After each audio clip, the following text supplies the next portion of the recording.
Give us just a second.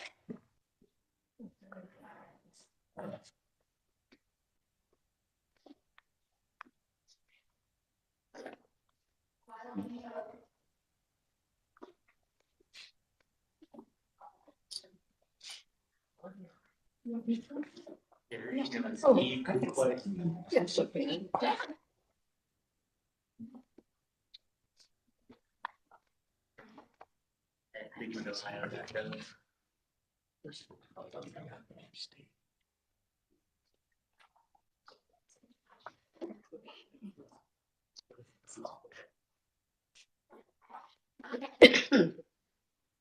Any council people, Mr. Bay? I do not see any online, but we do have Councilwoman Spencer's assistant here in person. Oh, okay, great. They are the first case as well, so.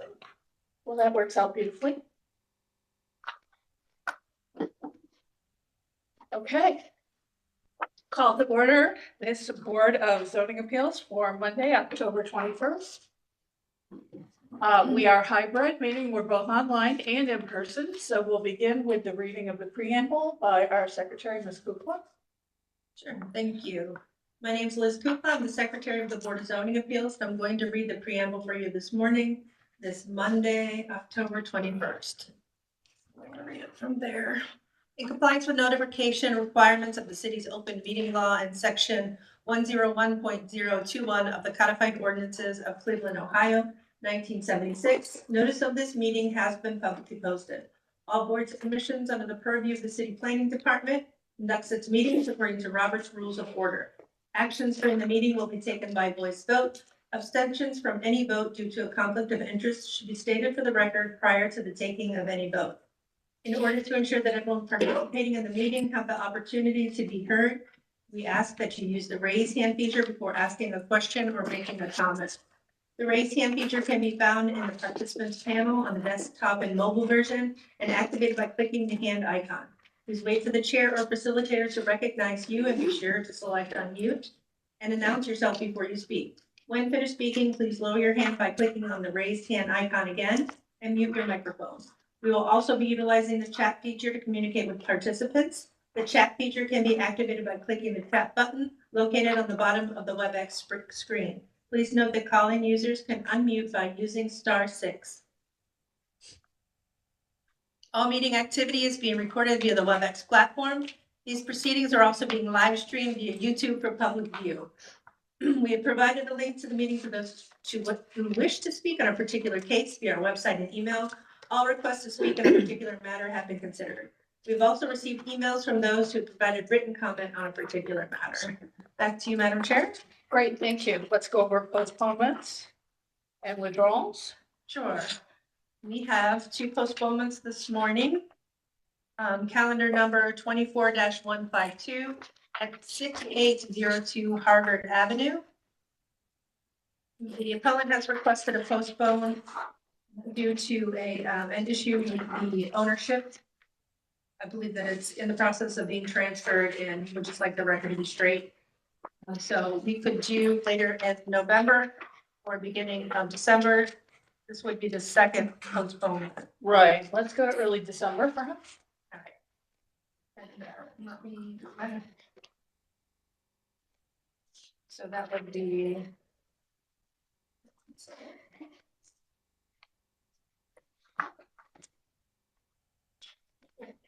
I think it's December 16th. I'm having trouble with my calendar.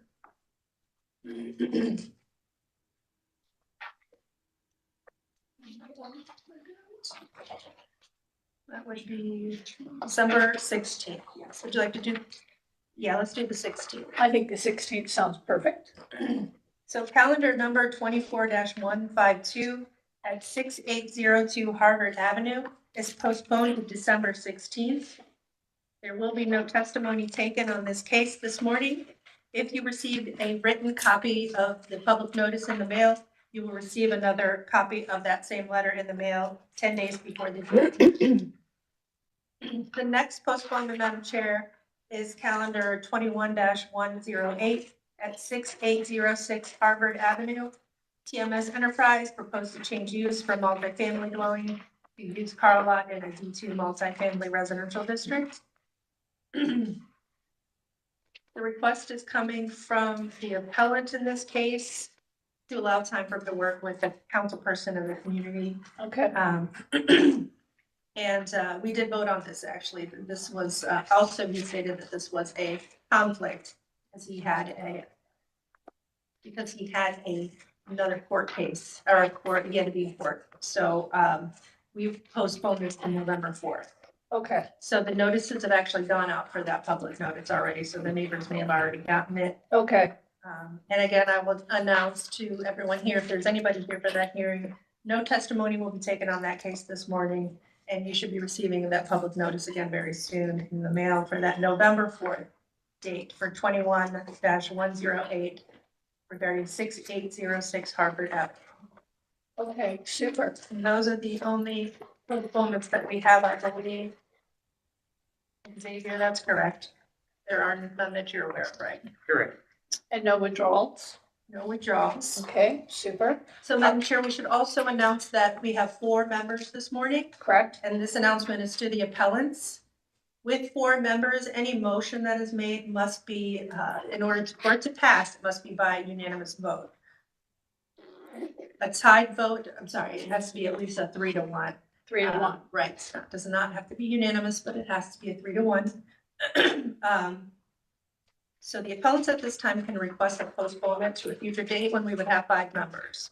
If they believe that they would like to do so, they can do so right now. Okay. Raise your hand and let us know. We are fortunate that we are a full board now. We just have 1 absentee today, so should you wish to exercise your option to postpone, we will have a 5-member board at some point in the future, barring any other absences. So is there any appellant online that wishes to postpone at this point? And anyone in person? All right. Hearing none, we'll move forward. We allowed Mr. Madison to give him a moment to settle in.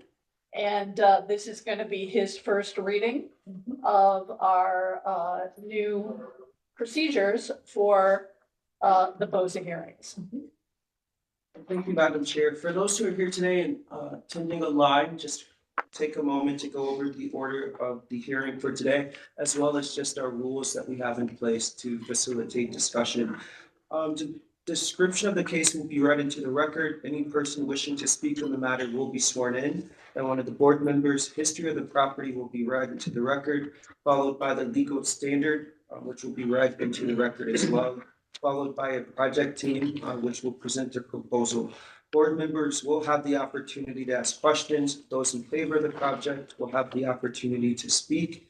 And then those in opposition of the project will also have the opportunity to speak. The secretary will read any written correspondence, followed by the City Planning Commission, which will give their recommendations. Council members, if present, will have the opportunity to give comments at that time, followed by the project team, who may respond to any comments made by other parties. Board members may also follow up with additional questions or suggest conditions, followed by a motion that will be made and seconded, followed by the roll call by our secretary. For today's proceedings, rules of the hearings, please speak clearly for the record, or a court reporter can record one voice at a time. Do not speak unless recognized by our chair. Please raise your hand to be recognized. All conversations must go through the chair, so there's no back and forth conversation. Please hold your comments until the speaker is done speaking. And at the request of the chair, anytime during today's procedures, we may limit responses to 2 minutes. Thank you, Madam Chair. Thank you, Mr. Madison. Our court reporter will raise her hand so you know who she is, and you need to speak loudly for her. Do we have someone from our legal representative with us today? She will be online today. She will be online. Could you introduce yourself? I'm here. This is Mary from the law department. Okay, great.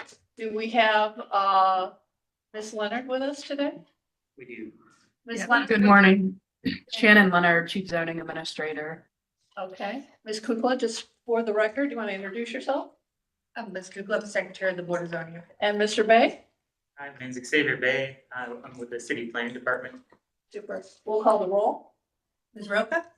Present. Ms. Wilson? Present. Mr. Madison? Present. Ms. Faith? Present. And Ms. Holzer will be absent this morning. Okay. Ms. Roca, would you be willing, with Ms. Holzer being absent, would you be willing to read for her? Sure. Okay, super. All right. I think we're good to go. We're gonna start. We have, Councilwoman, Spencer's, assistant with us today. We typically, as a courtesy to city council, if someone is present, we take their case first. As it happens, they're at the top of the agenda anyway, so that works out beautifully. So we'll begin with calendar number 24-175. Anyone who's present in the room for 24-175, please step forward. You'll likely have to bring a chair with you if we're more than 2 people, and just move in around the table here for me. Is We'll the take- appellant in the room this morning? Or are they online? Do we have appellant present for calendar number 24? You're the appellant, sir. Okay. We'd like the appellant sort of front center, as well as city council representative. These white discs on the table are your microphones, so you want to make sure you speak into those.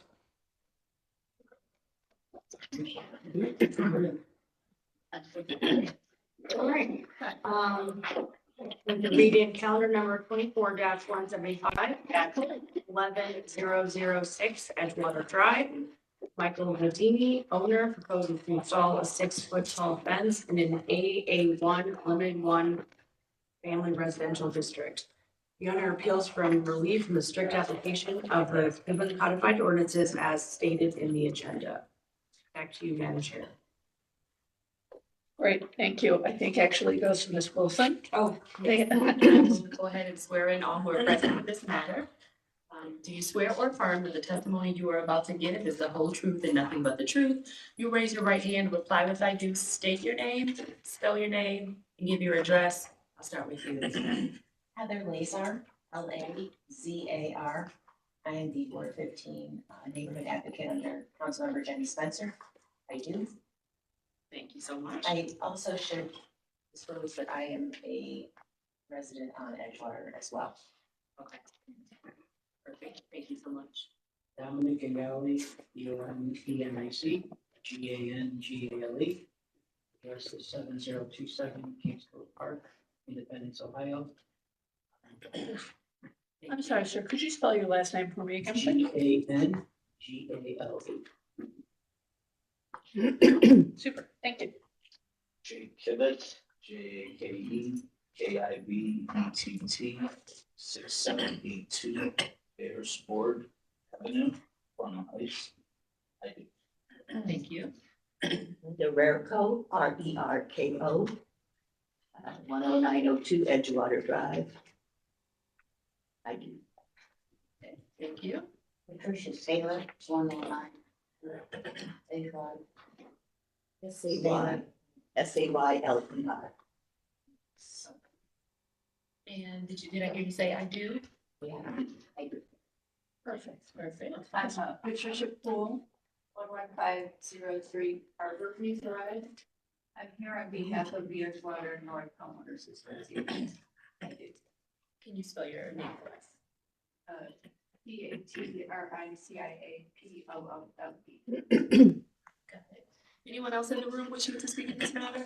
All right, anyone online wishing to speak in this matter? All right, hearing none, back to you, Madam Chair. Super. Okay, are you going to be the spokesperson? Yes. All right, super. Tell us what you want to do. Oh, Yes. Thank you. I'm taking Tylenol, so I'm a little, it makes me, I can't take pain meds, I can only take Tylenol, so I'm a little. Okay, go ahead. Thank you, Madam Chair. TMI. Just for the record, this is Liz Kukla. I'm going to read the history of the property into the record. Calendar number 24-175, hearing 11006 Edgewater. The zoning was originally single family in 1929. In 1957, it was changed to limited 1 family. In our records administration office, we found that in 1918, a permit was issued to demolish a barn on the property. 1928, a permit was issued to erect a one-story garage. 1983, a new garage was erected, a one-story frame with gable roof. 1999, there were exterior alterations to existing attic to install dormer and bathroom. And then, Madam Chair, we did find that there was a variance applied for in 2002. Michael Treblecock, thank you, appealed from the decision of the Commissioner of Building and Housing to install approximately 450 linear feet of ornamental fencing. But in this case, they were proposing 6 feet, 7 inches to 13 feet high. So it was a range in that case, and that variance was denied, and that was in 2002. Okay. And then we did find, Madam Chair, that in September of this year, a violation notice was issued regarding erecting a fence. They did mention a concrete fence in the backyard. And that's all that I have, Madam Chair. Okay, so we have a concrete fence in the backyard and we had a violation this year. Yes. For that or for front yard? So this would be a violation to erect, they found that they were erecting the fence without a permit. So I believe that's why we're So getting in the a backyard? It's a response. It mentioned the backyard, it said a fence, and then it said the backyard. So they mentioned, I believe that it probably included portions, but the details on the violation notice itself were limited. Okay. See, the question is most you at play since there's already been a request for a fence that's been denied? This is a new fence. It's a change in, There's been a change. yeah, it's a So smaller, excellent they're question. requesting a smaller Yeah. height. Super. Okay. All right. All right, and we'll go to legal standard, please. Madam Chair, members of the board, appellant is requesting an area variance from the fencing requirements of the zoning code. To obtain the area variance, appellant must prove that denying the request will create a practical difficulty not generally shared by other land or buildings in the same district, will deprive the appellant of substantial property rights, and that granting the variance will not be contrary to the purpose and intent of the zoning code. Super, thank you. Okay, sure, we'll go to you now. Tell us what you want to do. Bring us up to speed on what's been happening. It sounds like there's been a history with this. Okay. And that very often we have people who do fences and then find out later that they can't do them. And so they come before us seeking forgiveness rather than permission. So we want to know what's going on as it relates to this variance that you're seeking. Okay. So go ahead and tell us. As far as the first variance that was denied, I had no part of that, so I don't know what that was. I think we said that it was going 13 feet high. That is not what we are doing here. If you can, so what we are proposing is a. Do you have that one that I sent you? Is that all is everything? Yes, that one. So this is, I did a mock up the front yard. This is pretty much what we are proposing is a 2-foot high wall with a 3-foot high fence on top. And the pillars, only the pillars are going to be at the 6-foot high, which is what a lot of the people on the street already have. I think the way it was written, 6-foot high wall, it's really not a 6-foot high wall. That right there is what we are looking to do. That's what we are asking for permission for. Mr. Bay, do we have a site plan view with did you present that to us, a site plan view with the entire layout of this? Yes, we do. And an elevation view of the entire layout? This is what we proposed, and I believe, was there a spec sheet that went with that? Right there. It is the 2-foot high stucco wall with a 3-foot fence, and the pillars to be 1 foot higher than the fence. So you're No using, lights on top of the pillars, nothing like that. okay, Nice and clean. all right, so you're using CMU as your Correct. construction material, and then you plan to face it with what? Stucco, With just to stucco? match the house. Okay, to match the house. Mhm. I know this house well, I pass it every day, or every as I'm on my way home from here. So I know the street very well. All right. So the CMU portion at the bottom is gonna be 2 feet? 2 feet. 2 feet, so 24, 2 feet high. CMU at the base. And then your pillars are 6 feet? 60, CMU, what's your diameter? 2 foot by 2 foot, 2 foot by 2 foot. What are you using to cap the pillars? sandstone. Sandstone slab? Yeah. Okay. Mitered at the top, Nope, just square edges. just square edges? Okay. And flat top? There's no lighting on top of that? Okay.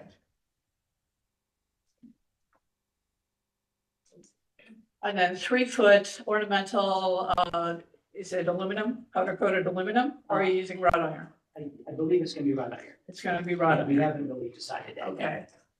We haven't decided that. Yeah. All right, so that would be a condition, should we move forward and approve this? We would need a cut sheet on that, just saying that would be a condition. Not indicating which way we're gonna go. And what's the finishing of the fence gonna be? Is it gonna be pointed at the top? Is it gonna be curved, It'll just be straight up, flat top, or Bars. pointed at the top? I'm gonna say flat top. Flat top, okay.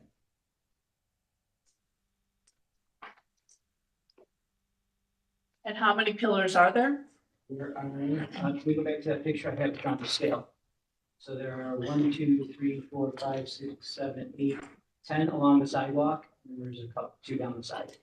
That- All that right, so corner wall is over- your eastern border there is also gonna be the same? Is that what I'm seeing? Yes, just the 2 pillars back. The one back there is already there. That's already existing. Okay. So we're matching there, but we're not putting the 6 foot. That is in the back. We're changing that to the iron.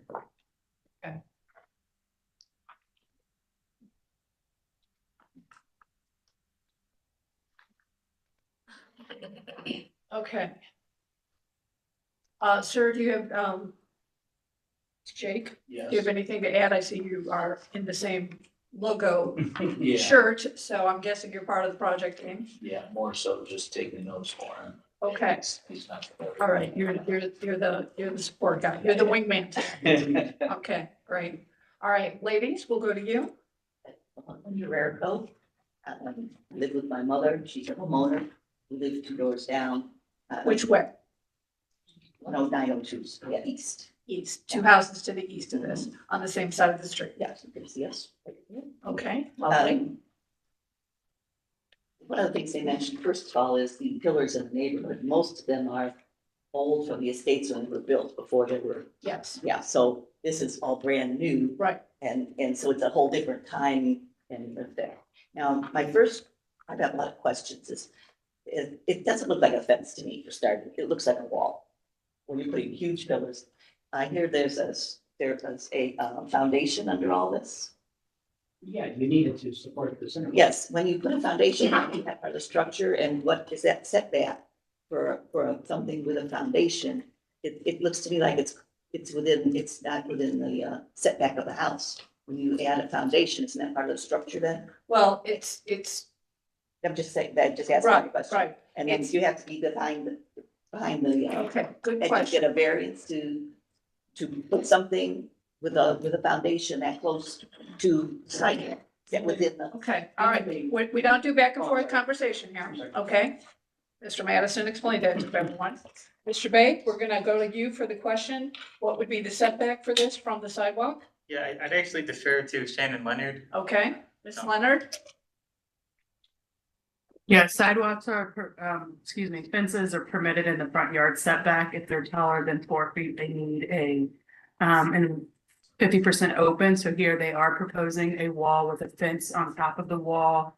And so that's why they're here today. They need those variances. Right, okay. So, technically, what he's putting under the CMU, what would be under the wall is really, it's a footer, Right. which isn't the same as a foundation.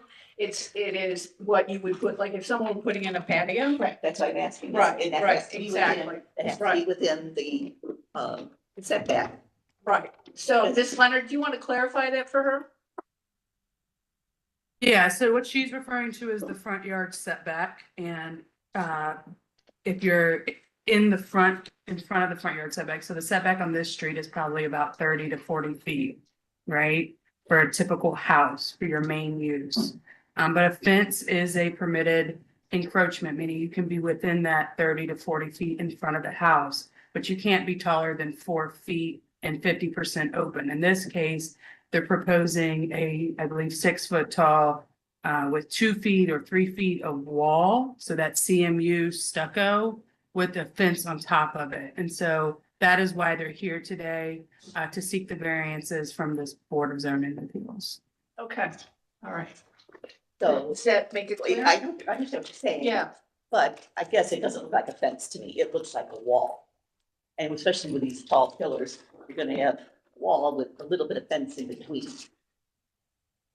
So are they permitted to build a wall and call it a fence? that, Do they have a permit to do that? Is that? well, that's why we're here. Okay, so we're listening to your comments and what your perception is of the project. And so we're gonna discuss it, and that's why we always are happy when the neighbors come to share their views and their comments on it. So there wasn't, so they issued a permit to do what they're doing, so the city already has Well, agreed that's okay. They're here to get a variance for Right, but this. they've already said that they can build the wall, just have the height.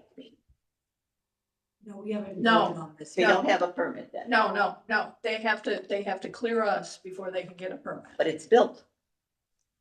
Is it built? Look at the pictures. It's built. How- below how the built four- is below it? the 4 feet. If you go back to that picture, that is where we are built to. Right there. They've already built. This isn't a proposal, this is as it is today. Yeah, this is there. It's already there. So they've already poured or. Yes. They've done the footers, they've done the whole thing except the pillars and the fence. So it's, we're kind of, GPS. after the Yeah, fact. so we are in a case of forgiveness rather than permission. Okay. Ms. Wilson? Well, it seems to me that what they've done so far is permissive because it's underneath the height. What they're seeking a variance for is to go higher. Correct. So they wouldn't need permission to do what's already been done. They'll need permission to go higher. Right. Okay. So if they just left it like this, they would be within code. Right, Just kidding. right, because the sheriff. Shannon's raising her hand. Please Yeah. correct us if we're wrong, Shannon. Yeah. Ms. Leonard, go ahead. Yeah, so the applicant is here for forgiveness. They were given a violation back on September 26th for building this without a permit. Okay, And so now they are trying to seek the permit, as the neighbor stated.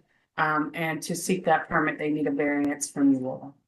Got it. okay. Okay, thanks, All right. Shannon. How many courses is that so far? 3 courses to get you to 24. 24 inches, yes. And then the Okay, Pillar right. number 1 course above, which is still below the 4 foot. Okay. Okay, all right. Do you have anything to add, ma'am? No, it just does not look right. But I don't know why people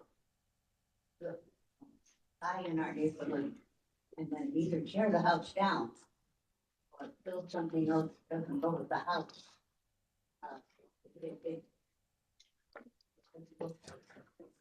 How long have you been there? 1968. 1968. Okay, all right. So you've seen a few houses come and go there. Oh, yeah. Yeah. In fact, there was a group in there. He said it was a single family. They had living in there, like what would you call it, like a school. They used to march around and it was very interesting. It wasn't always just a single family, so they haven't asked for a lot of things they've done at that house. They just done- Oh, that was in this house? Yes. Same house? Okay, interesting. All right, ma'am, we'll go to you. Yes, thank you. Just state your name first, please.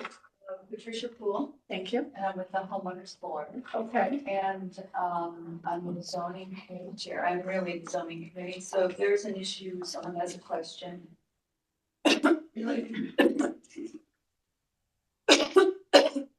Related to zoning or questions of that nature, then I've had a lot. In this case, one of the homeowners, and I don't know who it was, raised an issue or asked a question about the fence with our board president, so she called me. So I started to talked to the neighbors, east and west, and then both across the street. To ask what their opinion was on the design, so, Dominic put the mock-up together, I took photos, I sent it to the neighbors, both across the street. Because the one across the street's not home, they live in Florida most of the time, so I wasn't sure if he knew. And then I don't know the people next door to him, so east or west. And then the neighbor directly to the west is elderly, so I wasn't sure if she was aware. And then the neighbor to the east is an attorney, I see him a lot, but he just in an abundance of caution in case he was busy, I wanted to make sure I got his info. The two neighbors across the street, if you want these statements, I can submit them. Have you submitted them to I our have secretary? not. Okay, if you can, we're happy to take those. Okay. Did you want to read them before I take them? No, I can just summarize it, that's. All right, yeah, that's fine, you can Excuse me, Madam summarize. Chair, could I ask the person speaking to speak up a little more? The online, can't hear you online. The applicants are mentioning it's too low. There we go. Sorry about that. Or, I mean, the participants. So Yeah, I know you're having some Sorry, I coughing, know. so, yeah. Yeah, So- sorry. I'll be right back. So the neighbor directly across the street, there are two of them, because his house is so wide, that there are two houses on the street. The neighbor on the corner, said that he loves the design. He's happy with anyone who tries to improve the frontage, if you will, and thrilled that it will be an improvement as far as he's concerned. The neighbor directly to his west, still across the street, said she had no objections to the design and the fence. I left a letter on the sort of portico of the house directly to the west, asking her to let me know if she has objections, and she did not get back to me. I dropped the letter off on October 10th. And then the neighbor in that orange house directly to the east, which would be these gals' neighbors, Mr. Zaransky, I asked him the same thing, get back to me if you have objections, and he did not. That was the extent of my work on this case, if you will. There was one other neighbor who was walking by and saw the variance notice, said what's going on. I explained to him what I had done, the input from the neighbors, directly adjacent on next door, street. And he said, sounds like a good idea or something like that, so he had no objections of either. So that was the extent of the input from the neighbors. Okay, The so, homeowners association position doesn't have an objection, but takes no position with respect to the project. okay, so overall, if you were to summarize the input that you have had from the neighborhoods, you spoke to what, maybe 8, 9 people? Well, it would have been 2, 3, live across the street, 4, 5, 6, 7, 8, 8 9. people, 9, actually, the most recent one. okay, And none of them, they're either in support or have no objection. okay, and how many of those 9 would be in support or have no objection, as opposed to who objects? None of those people objected. Okay, all right. 1 minute, Sam. Yeah, okay. So of the 9, you had no objections, Correct. but no one in full support. Most people were just, The one directly across the street, I would have to say is in full support. He was effusive with his praise of the look of the mock-up and the fact that he thought it beautified as part of that, he's directly across the street. directly across. the street. Okay, interesting. Okay, we'll go to you. Thank you. Again, I'm Heather Lazar with the Ward 15 Council Office. Hey, I just have a question for you. You have 9 I'm sorry, you don't take back and forth, Madam Chair. Yeah. There are 9 residents. Through the chair. Yes, through the chair. Ms. Full indicated that there were 9 residents that she reached out to. Correct. But did not receive a response from some. So how many actually did respond? Good question. That would have been 5 people in the 2 houses across the street. So the house directly on the corner, there are 3 residents, 3 people Okay. live there.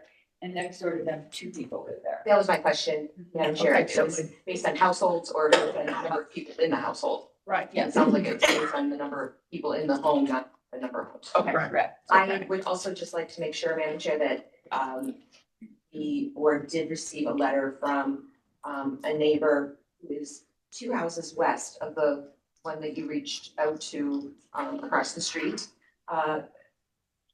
His name is Craig Brown. He provided a letter and sent it to Board of Zoning Appeals. Yes, we did receive that, Madam Chair. If you'd like, I can read it. Yes, please. Please do. Yes. His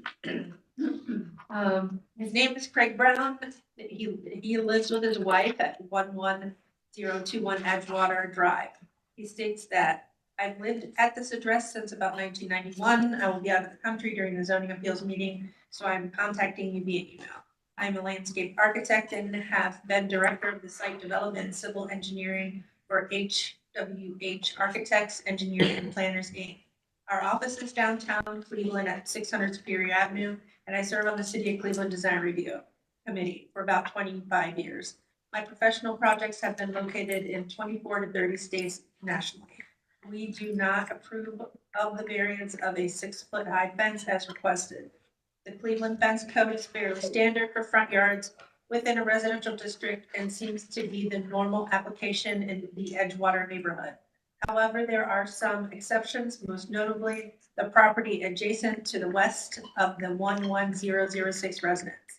This home has an ornamental fence with the top rail being an average 5 feet above the ground level and a spear top at each of the picket extends approximately 6 inches. This brings the overall fence height to about 5 feet 6 inches. The masonry piers are taller than the top of the fence, and this is an appropriate design feature. We would approve of the fence at 11006 Edgewater, being given a variance to match the height of the neighboring design components, but not exceeding them. The owner of the home has already installed a low wall, which seems to average 26 inches to 28 above ground level. If the intent is to add a fence to the top of the wall, the ornamental fence design would match the adjacent fence.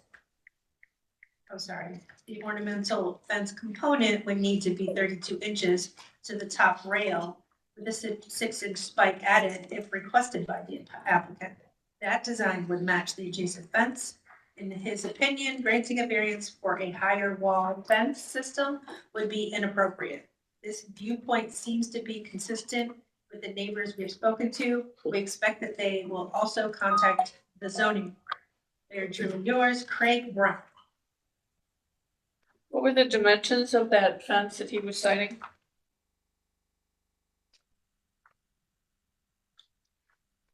The dimensions of the fence that he cited in the neighbor's house? This has an ornamental fence with the top rail being an average of 5 feet above the ground level.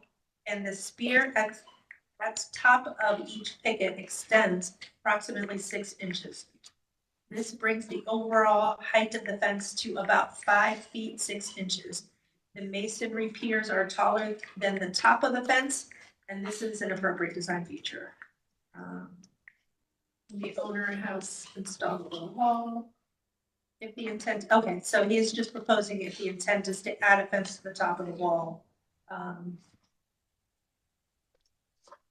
That design would match the adjacent fence. In his opinion, granting the variance for a higher wall system would be inappropriate. But you were looking for that.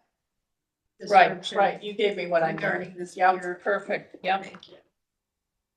Madam Chair, I think is the difference with the, I tend to agree with the neighbor's opinion that it would be more continuity to have those fences the same. But I think the difference is the CMU product on the fence next door, they don't have that little pillar at the bottom. They don't have the knee wall. They have pillars in between and they have a little bit of wall at the driveway, but they don't have any, it doesn't, I don't, well, there's planting here, but I can't really tell. Yeah. But it doesn't look like they have this. Right. Yeah, Okay, or it's higher. okay. All right, so you said you're at 3 courses? You see? Yes, you may. Yeah, so I'm at 3 courses. My mock-up, you can see, if you could go back to the picture you just had. Okay. That one right there. By the time I put my 2-inch cap on top of the pillar, I will be lower than the neighbors. And if you look at the neighbor's wall, they do have a wall with a foundation. It sits about 18 inches above the ground. It's that brick wall you're seeing through there. They do have one also. Theirs just is not as high as ours. Right. But yeah, that brick is sitting on a foundation also. Across the whole front? Across the though? whole front, yes. Okay, so Yeah, it's they just, have a brick foundation with the solid course going all the way down. okay, just The covered railing by. is sitting on top. The plants are overgrown still. But yeah, my wall, I mean, to appease the neighbors, if we want to say that, I will make sure my heights do not go higher than the neighbors. But right now, I am on pace to be, I believe, 2 to 3 inches lower than the neighbors. All right. Is this the only section that's constructed? And all that came down. The fence is not there and the pillars are not there. Okay, The only thing is there's the 2-foot wall in that pillar. That was just a mock-up just to show the board what we want to do. So all that is gone. okay, so that's been removed. Yeah, that's all been removed. All right, so at this point, nothing exists? Yeah, well, just No. that wall that you're seeing there on the top pictures there. That's all Okay, you're seeing. all right, And once the railing is on top of that wall, you could still see that vehicle clear as day, because it's gonna be a see-through railing. what's the purpose for this? The purpose for this? Yeah, why are the homeowners putting this up? It's what he likes. Okay, so it's not, I see. there's, 1 second, ladies. So there isn't a reason for security, this is just purely aesthetics. Well, I'm sure, I would think that, but what's wrong with security also? I mean, Well, that's why I'm asking. yeah, I can't speak for him on that. Okay, well, he didn't make a statement Right. about that. All right, okay, we'll go to you, ma'am. So I spoke with the homeowner about the fence and why he's putting it up, and he stated that, and this is sort of common knowledge, the owners who owned it before, the trouble tots, moved to Bratnall because they were accosted at gunpoint, and the wife no longer wanted to stay there. So they moved to Bratnall. She didn't even want to spend another night in the house. So the current owner stated at this point, they feel secure there, but they are putting the fence up. If there's a concern, a safety concern, they will gate the drive. So at this point, it's in anticipation Of of gating a it later. potential security issue that may come. Okay, And we do have from time to time periods where there are burglaries, people trying to get into houses, the house behind me, they've been robbed 4 times, so it does happen. Unfortunately. all right, and your statement? Thank you. Just to provide some history, the council office first started working with building and housing on this issue back in August. Emails went from the council office to building and housing on August 8th, 9th, 15th, September 19th, 20th, and 25th for work being done without a permit. Constant inspections, staff work orders placed. So there was grave concern over what was being done because it was being done without any approval Right. from the city, which to the council office is just a blatant disregard for city requirements and the city regulations. So we have a couple of questions. Will the lights that have been installed under the cap be remaining? And also our concern over the gates. So the council office's concern is that if this is approved, will gates go in? Will that be conditional? And can we trust that that would come back for approval? Right. Or follow the conditions that are set? Right. So based on the track record, that is a serious concern. There are at least 3 other properties to the east, between, this is West 110th, this intersection, to Cliff or West 103rd, depends on what map you're looking at. Right. With 4 foot tall, 50% open fences and gates. And I just also want to correct the property to the west, the darker brick. There is no continuation of a wall across the property. That curve that you see is just a planter box, and then the brick does cease. So the brick does not go between the pillars on the property to the west. Okay, all right. To Mr. Bay or Ms. Leonard, should the homeowner seek to have what would probably be electrified automatic gates put in for the drive, would they need to seek an additional variance? And, Madam Chair, this is Xavier Bay. I defer to Shannon Leonard, to speak to that. Okay, Ms. Leonard?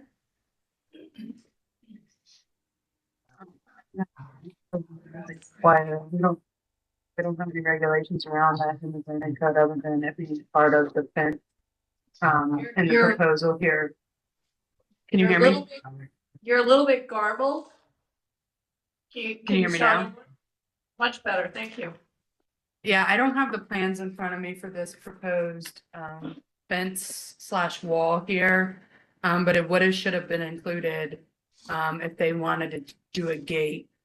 But that doesn't require a separate variance. That would be part of the.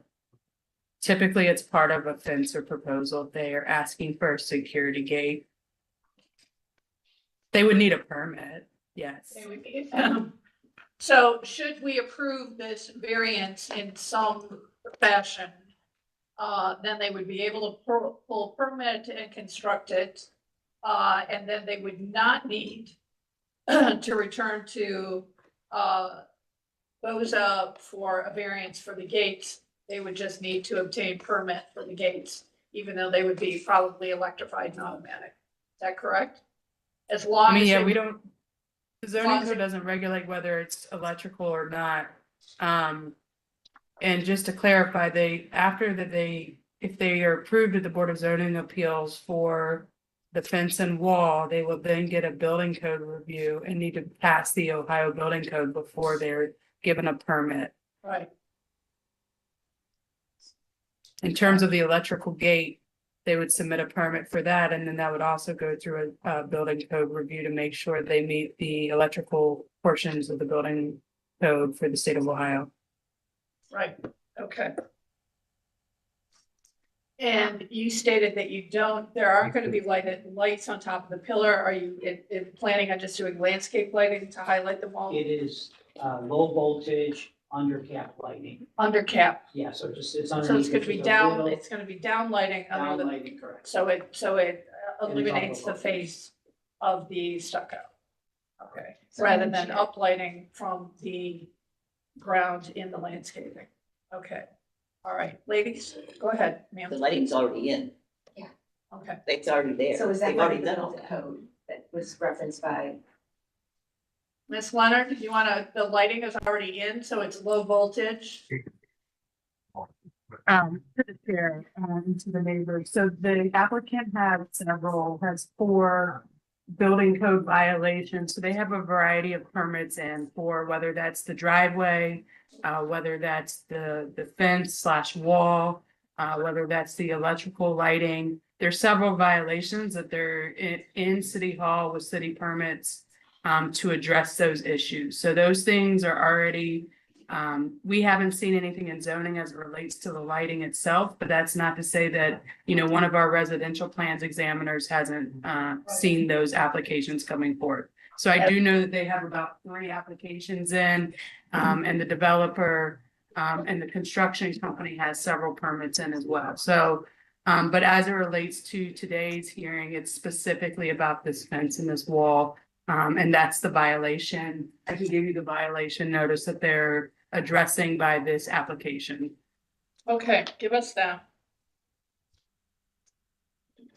Or give me 1 second. It would be for violation number 24027009. From September 24th, 2024. Okay, great, thank you. Okay. Yes, ma'am. do the other, other people that have fences, walls, have that many pillars? You're looking at a lot of pillars with a little bit of fence. It's a lot of wall.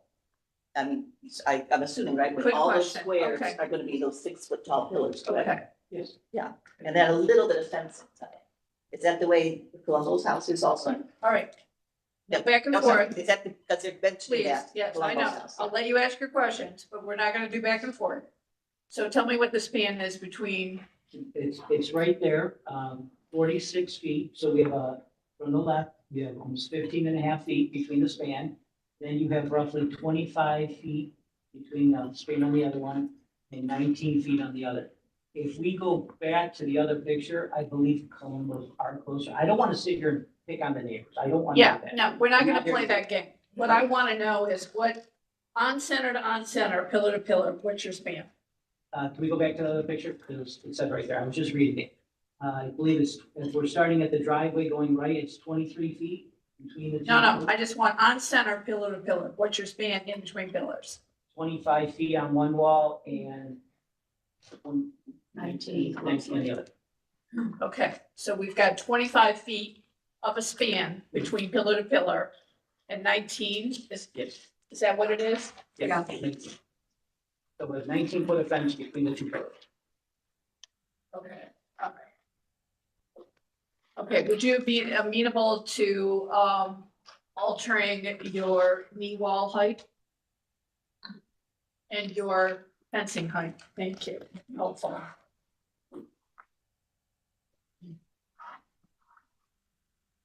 So instead of doing your knee wall at 24, at 2 feet, 24 inches, would you be amenable to lowering it to 18? We possibly can, but I feel like we're under the 4 foot that your this code is already giving us. So why couldn't we stay with 2? I would, When you add in your ornamental, it's gonna. Right, it's gonna be higher. So what I'm I can- suggesting to you is to lower your knee wall from 24 inches to 18 inches. Okay. Thereby shortening the height of the overall fencing. So that you top off with your black, or with your, we're gonna say it's gonna be wrought iron. So that when, at the peak of your pickets, that you top off at 4 feet. So you still fall within that 4 foot guideline. Would you be amenable to do that? I would, but can I just go with the shorter fence, a 2 foot fence and still be at my 4 foot height? I think the objection is the masonry aspect of this. It is? Okay. Yes. So if you go to 18 inches, you're in a planting bed, right? So your plant material, front, between the sidewalk and this masonry knee wall is going to obscure a lot of that knee wall. It would still fulfill the function of the homeowner, giving them a barrier. And it would still have the fencing so that they would have an element of security, but it would lessen it would lessen the visible masonry, essentially facade of that wall, and make it look less wall and more fence. And just to tell you, my space is architectural design here, and I work with high-end custom homes. Okay. So this is my suggestion, if you are amenable to it, and that way you would come in at a height that you would be able to still fall within the guidelines of a front yard fence. Okay, so I understand what you're saying. My shrubbery's not in yet, Correct. but if we're doing that, then what is the purpose of throwing this area out? Because now we're just saying we're gonna stay in our 4 foot guidelines. So can I say this? So here's the thing, you're here asking forgiveness, not permission, you've already been cited for violations. I'm trying to give you an option so that you can move forward on your project and not have to rip out your entire fence or wall and fence. And so we're trying to come with a happy medium here, something that might serve the purposes of the homeowner and fit within the fabric of the neighborhood. Okay? Ms. Leonard, do you have anything to add about if he's amenable to make those changes? How that might change his need for a variance?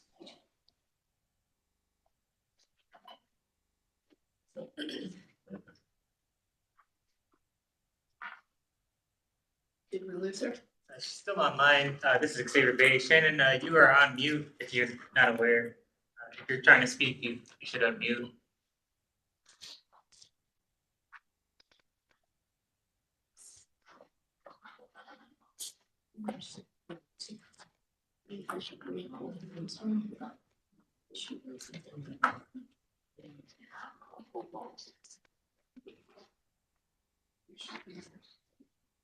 Do we have her? She is still online. It could be technical difficulties. Can you answer that question?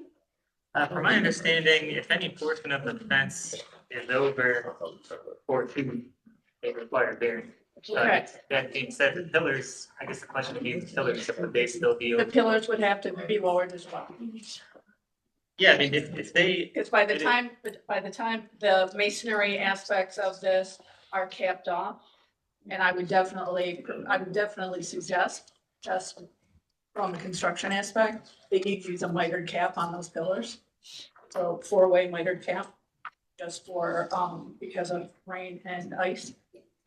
Anyway, go ahead. yeah, Madam Chair, if they edit their, site plan and plans to show that it's complying with the zoning code, that being 4 feet in height and 50% open, that would absolve the need for a variance. But the pillars are 6 feet. Right, he would need to bring those down to 4. Right, but that would also, I mean, the pillars next door are also tall. And in fact, they're slightly taller than what he's proposing. I'm sure you have a copy of that photo in front of you as well. Right, thank you. You wanted to. Right, So if he left the pillars at same height, he would still need a variance. correct. Yeah. But the neighbors next door are not before us. No, I'm just saying. Right, as and this for- is only one pillar. They do not have the same sort of run of pillars, if I'm correct. No, they do. Based on what you said. They do have the same. Do they have pillars all the way across their They yard? do have pillars. I was speaking of the. So The wall wall, that the is knee the wall. Yeah, Yes, the only that difference is is they don't have a knee wall. in They don't have the between. knee wall. That's. They only have a knee wall at the door, and it's Alright. under, and it's It's a curve shorter like than planter this. Okay, Yeah. 1 second here.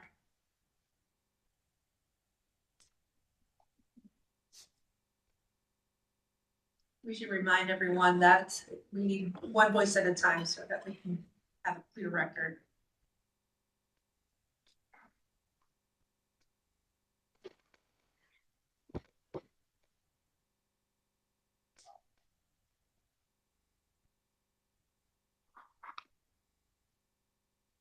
Okay. Um.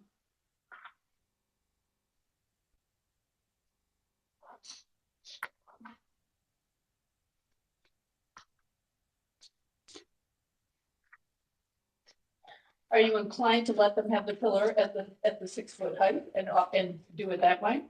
Madam Chair, my main concern is that the knee wall is too high. Yes. So I don't have a strong opinion about the pillars, the height of the pillars. It just, in my opinion, that the knee wall is in the middle of where the ornamental fence goes on top is too high. Right, exactly. Okay. So I just did a little math on the height of the pillar of the neighbor, okay? We also have the testimony by the neighbor who's the landscape architect that the height of adjacent masonry is 5'6". That would include your CMU substructure and the cap. To be topped off at 5'6". So what I'm suggesting to you, if you're amenable to it, is to lower that knee wall to 18 inches. And you're still gonna have to have a cap on it. And again, I would put a mitered cap on that, so you have runoff for weather. I would like to see you not put the under lip lighting. You can achieve what you're looking for, I think, better if you use low voltage landscape lighting, because that's gonna highlight your planting bed. And also your pillars and your fencing on top.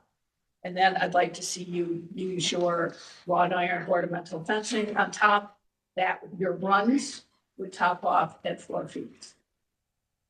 And then I would take your pillars, so 5 foot, and then you can have your cap on it. So your overall height of your pillars is 5'6", in keeping with the neighbor. Okay, is that all right? Yes. All right, how does that sound? A lot of numbers, and we're gonna condition the moment motion on that, you're gonna have to repeat that. Madam Chair, can I ask how tall is the fencing now? The wrought iron piece that will be, if the knee wall is 18 inches, how tall will the wrought iron fencing be now? I really am not here to redesign his fence. Right. But I'm offering this suggestion, and because it's my wheelhouse, this is what I would do. So it would be 18 inches of CMU, and then probably 2 to 3 inch cap. And so, and then the wrought iron, he's gonna have to have that custom built if he's doing wrought iron. So that would have to, whatever the difference is to get it to top off it to 4 feet. Thank you. Exactly. So they're 5 feet 6 inches. That's for the pillars. 5'6" for the pillars. So his pillars would be masonry, and then he'd have probably a 3 to 4 inch cap on those pillars. And so the wrought iron will be the same height as the pillars, would it? Or is it shorter? No, it'll end up being slightly shorter. It should fall in, so it's just below where that cap would be on the pillars. But it will be the whole, with the knee wall and the wrought iron, it's gonna be below 4 feet. Correct. Yeah. It would be 4 feet. The pillars would exceed 4 feet, but top off at 5'6", which is in keeping with the measurement of the testimony that we had from the landscape architect. And no lighting under the lift, because that would be downlight. It's only gonna light stucco. He's got lighting in there now. So that would be my recommendation. I have to remove any way to take that down. Yes, So okay. that's about it. It quite frankly, not a service to your homeowner. You're better off spending that money on plating up from the ground. So, in my opinion. Okay, so is that clear? Me? So, Madam Chair, it's clear to me that, he will need, he's saying that he can make some changes. But how prescriptive are we being here? That's the. He's gonna have to submit, if he's amenable to these suggestions, then he'll have to submit new plans. And that would be conditional, that would be a condition reflective of what we're talking about right now. So the new plans would be reflective of those measurements. And if we move to approve, then that would be conditional. Yes, ma'am. I'd like to ask, how many pillars are in this design? We keep seeing this one, but it's not just at the driveways, there's some in between. There's a lot of pillars, and I'm not sure how many, so how many Well, pillars? that's why I asked about the span, ma'am. So it is typically in fencing, if you go to Home Depot, for instance, buy a panel of fence, that's 8 foot. If you buy vinyl, it's 6 foot, okay? So the span in between these pillars, we go 15 and a half feet, 23 feet, 23 feet, Then how 19 How and many 19. pillars are there that they are installing at 6 foot tall or 5 foot? And we have 3 down the side here, is that correct? Okay, so 1, 2, 3, 4, 5, 6, 7, 8, 9. Are these existing? Those are there. Those are there. So there's 11. So It's 3 not on the just- side It's and not 8. just at driveways, there's in between and there's, Well, so, it's a lot of pillars. yeah, but you have to allow them a reasonable span to support the. Right, fence, right, that's what I'm, Okay? Right. So, in my opinion, I don't feel that given these spans, that the distances are excessive. My question is, so, but they're all gonna be 5'6". They're not gonna be short like like in between. The We're, match the top we're of it, using the measurement that was in the statement by the landscape architect. but I mean, the in between pillars could be just the height of the fence instead of another, couldn't they? That's just, instead of these huge pillars all along, They're slightly larger than the higher fence. They're not that. when it ends up, it's gonna be the height of the fence pretty much? Is that what it's gonna end Well, up looking like? The height is gonna be, instead of being 6 feet, the base, it'll be 5'6" with the cap on top of it, okay? So the pillar will be just slightly higher than the top of the fence. Which will be, It's which will that, top. that's there, it looks like they're tall compared to the fence, so they're really Yeah, going to be. so, Okay. you know, if I were to stand up, they'd be about my height. Okay. Yeah, I thought they were gonna be. Yeah. Okay. no. They'll be, yeah, I don't know how tall you are, but you know. 5'2". Okay, so it'll be, They're gonna look so big. they'll be just slightly taller Yeah. than you. Madam Chair, just for my clarification, is it 5'6" and then the cap that you're No, speaking of? no. 5'6" total. 5'6" inclusive of the cap. Yeah, thank you. Madam Chair, one question. What is the height of the existing pillars? I'm sorry, what's that? We said there's 2 existing pillars on the side there. What's the height of those? Those are, I believe, the pillars, I believe, are 6 foot, and then the wall is a 5. Okay, and that's what's on the side. And that was, I don't know how long that's been there. I don't know if that was there when the house was built, that I don't know, that's existing. But that's 6 foot in rough construction, not finished and not capped. On the sidewalk, that's stuck on that wall. Yeah. Yeah, but what you're putting up, what you had up, the pillars were 6 foot Correct, in rough construction, correct. without finishing and without cap. Correct. So it would have exceeded 6 foot with the cap. My question is about what's already there. Right. So what's already there is 6 feet. Are we talking about the existing? The side one, the one on Yes, top? yes. Correct. So that's 6 feet. And so now I'm looking at continuity. If you've got 6 feet that's already existing, are you okay with the step down that's being proposed? That's what I'm getting here, so. Are you removing on that's the eastern side, Yeah. side yard? Yeah. Is that coming down? No, I was never touching that.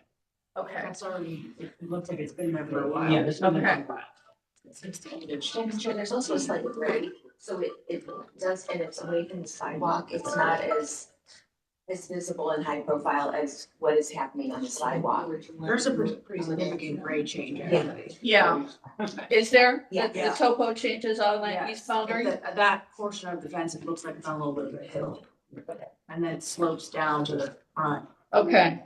I'm sure I don't think that you give us any objection to what is there and how that is. But to Ms. Wilson's point, there is gonna be a difference between Yeah. that fence. Right. With a huge change in height. Though there is a reason the zoning code makes front fences lower than. Right. The point is to allow visibility on the sidewalk you. and street and also to the house. Right. I understand your point, Ms. Wilson. Absolutely. And that would be a consideration. But, given that that's a side yard and there's there's a topographical, difference and it slopes off, I don't think visually that's going to be objectionable. Okay? And Chair, there's one additional area of question, and it's on the beach. Oh, we have I'm this one. sorry. Thank you. All right. Ms. Madam Monica, go ahead. Chair, yeah, there seems to be a lot of, going back and forth with the neighbors and the applicant, and it just seems like there's a lot to unpack here. And so maybe the applicant can meet with the neighbors, as well as their landscape architect and the contractor building the fence, and the wall, to come to some type of compromisable solution, because it sounds like we're asking them to make significant modifications. And that's gonna require us to do another zoning review. So perhaps they could maybe meet with the the block club or in the neighborhoods find some type of compromisable solution as well as submit a new site plan so that we can do a zoning review on it. Because that's gonna change the variance request. Okay, thank you. Madam Chair, Yes. my main concern is that that wall comes down. So at this juncture, I don't think that they've met the legal standard to, obtain the variance that they need for this fence that is partially constructed. Correct. So they're gonna have to make modifications, in my opinion, because I don't know what the rest of the board, how the vote would go, but so if we need to postpone it to allow them time to make modifications in lieu of potentially not being granted, I'd be open to that. Okay. All right, Mr. Madison? Agreed. Agreed. Okay. All right. Here's what we're gonna do then, given the advice of Ms. Leonard and the input from the board members, we're gonna postpone this. You're gonna wanna meet with, you're gonna need to work with are you technically a CDC? No. No, you're the, I'm from the council you're from the council office, okay. Yes. All right, so you're gonna work with the council office. They're gonna help you facilitate, if you would, please, a meeting with the adjacent neighbors. I'd like to see you incorporate what we've discussed today, draft new plans. And I would really prefer that they be not hand drafted.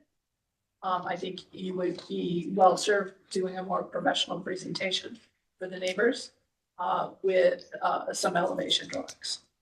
Okay, and then we'll postpone you. We'll have you back. We've heard extensive testimony today. As Mr. pointed out, this has been an exhaustive testimony over a fence.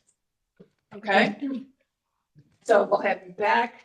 How quickly do you think you can turn around that? Have meet with them, get the neighbors together. Can we give you 30 days or do you need longer?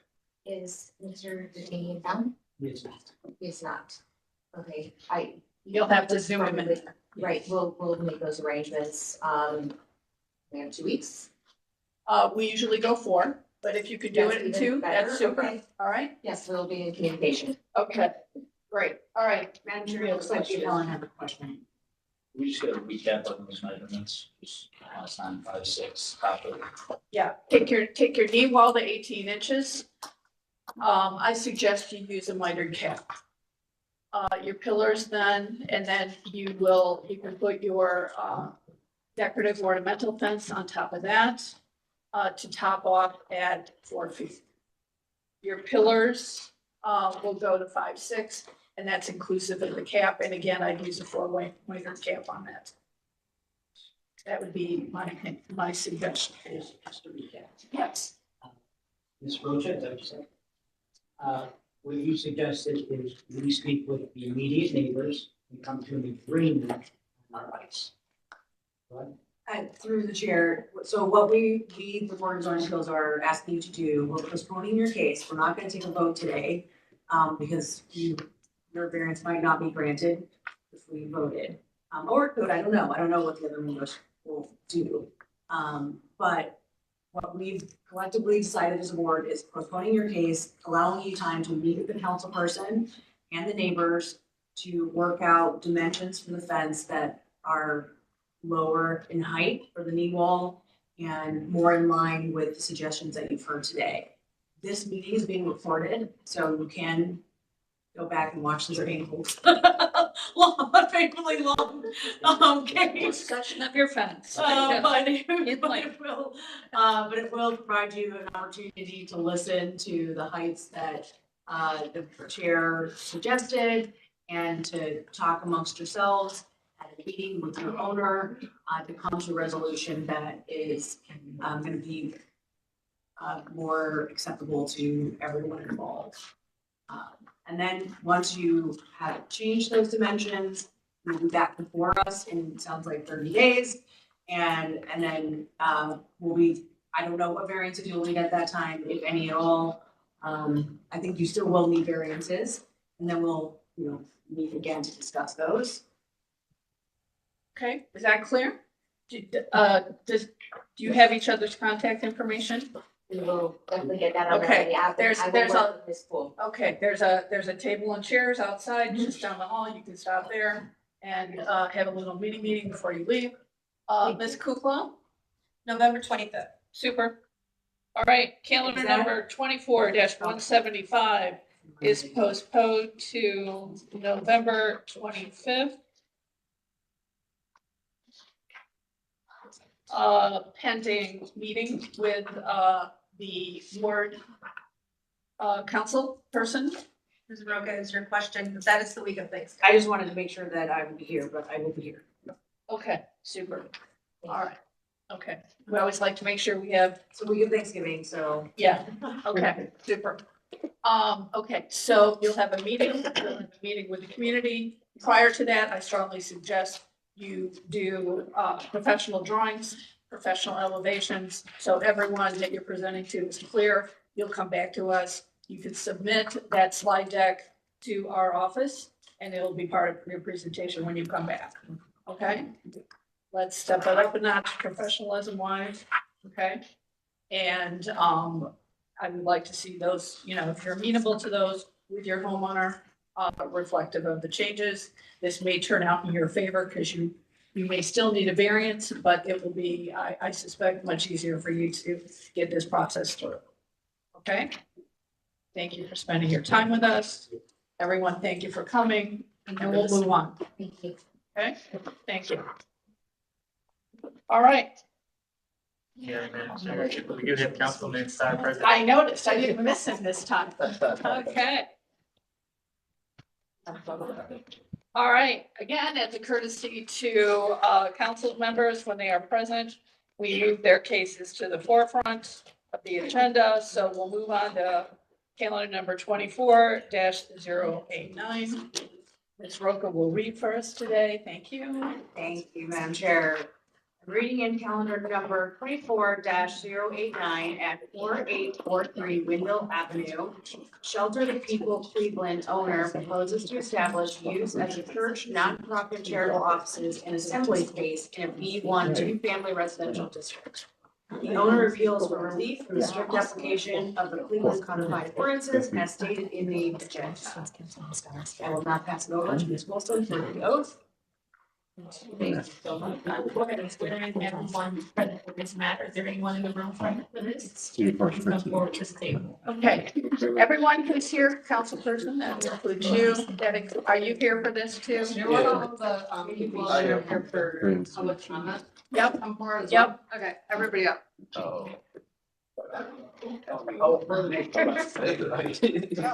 Yeah, I don't know. Yeah, we can just pull up a row of chairs right behind. Oh my goodness. And then we can be closer to the speaker, to the microphones, I'm sorry, but we should probably keep a line back behind everyone.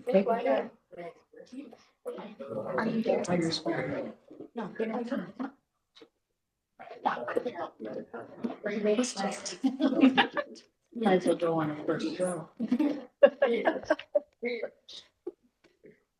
Okay, all right, I think we're situated, so I will go ahead and swear everyone in. Do you swear or affirm that the testimony you are about to give is the whole truth and nothing but the truth? You raise your right hand, reply with I do, state your name, spell your name, and give your address. I'll start with you, Councilman. I swear, Councilman Star. And Cleveland City Council, 601 Lakeside. Okay, thank you. Kenny Gregg, City Planner, 601 Lakeside Avenue. And did I hear I do? Oh, I do. Okay, perfect. Stephanie Thomas, I do, owner of 4843 Wendell. I live at 3278 West Boulevard.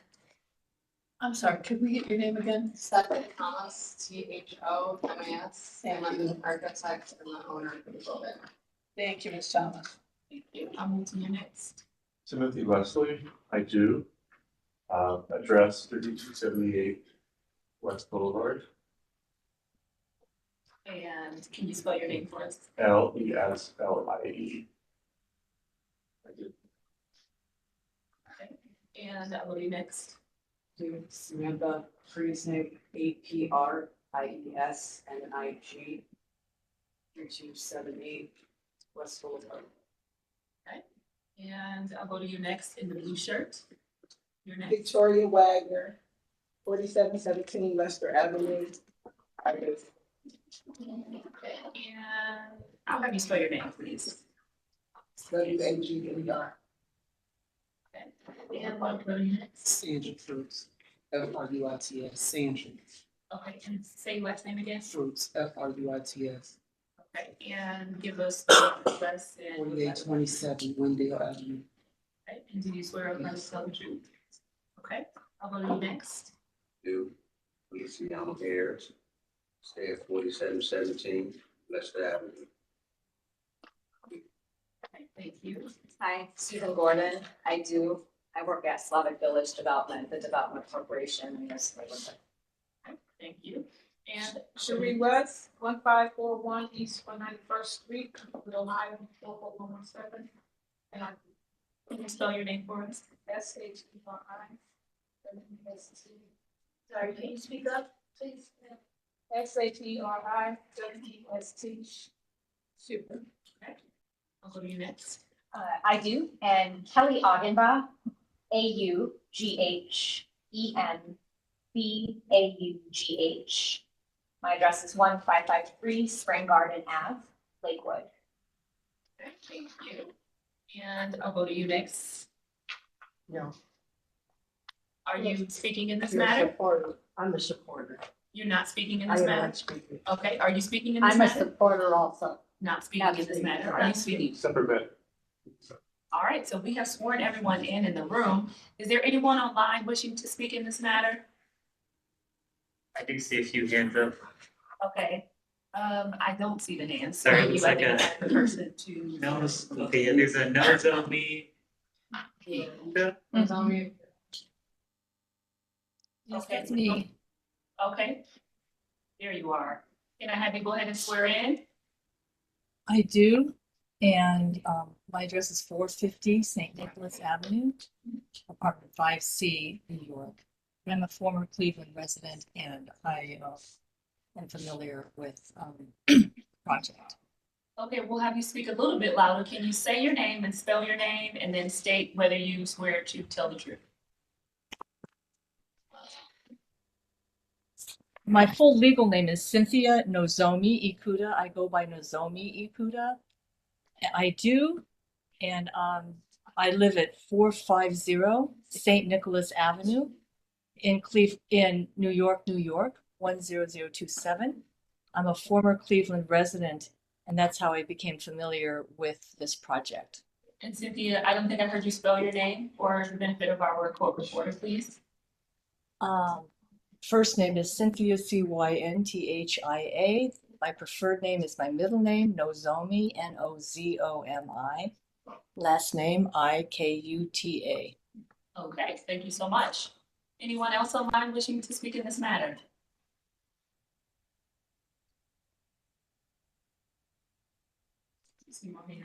I don't, but I just see a comment from Juan Rolado Diaz. Says that he has to hop off, but he's here to just to share support. He doesn't state that he's going to speak or not. Okay. All right, well, this is his opportunity if he wants to get sworn in, if he wants to speak. But if he's hopping off, then. All right, well, I'm not hearing anyone else online needing to be sworn in. Is Sarah still online? Hold on. I did see a message from Sarah Continenza, South Euclid Councilwoman. She stated in the chat that she's supportive of the project, but she had to jump off the call. Okay. We guys speak to Daryl. Oh, Daryl Spur, he's a resident and. He has a hand up. Oh, he has an actual hand up. Can you unmute yourself and go ahead and swear in, Daryl? We can't hear you. I can see that you are trying to say something, but we can't hear you. Gotta unmute yourself. Is there a way to unmute for him? Can you call in, what's the? He's on. He's on his cell phone, I think. Yeah, I think he's trying to talk. He's just muted. Just gotta figure out how to. We can't hear you. I can only send a request to unmute. I'll type some. Request.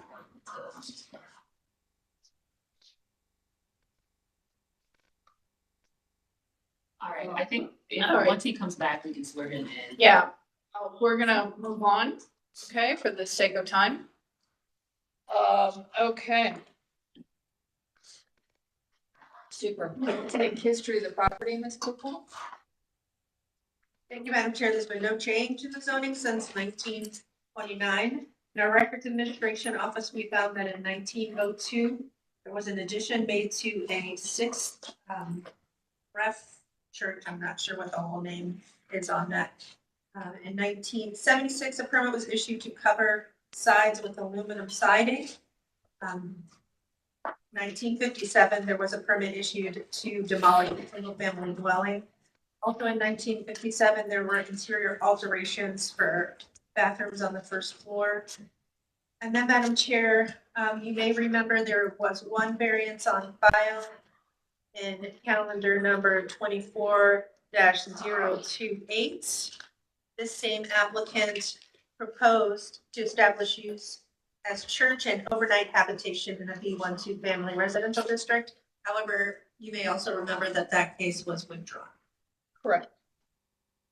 Refresh my memory again, what the date was exactly. And that was calendar number 24-028, and that was March of 2024. Okay, that was all the way back in March. This request was submitted on March 29th to make it church and offices. Okay. I remember it distinctly, I just wasn't, couldn't remember that it was, March. Lexi Thomas. Okay. All right. Mr. Madison, do you just want to refresh everyone's memory on, since we have a group of people, we're going to invoke the 2-minute rule and, the other details about how we go about speaking, since we were a little loosey-goosey with the last case. Yes, please continue to speak clearly for the record so our court reporter can hear you one voice at a time. And we will track the 2-minute. That's okay with everyone here. So I'll time that and we'll continue to monitor that. Right, okay. And that is exclusive of appellant testimony. Okay, all right. Legal standard, please.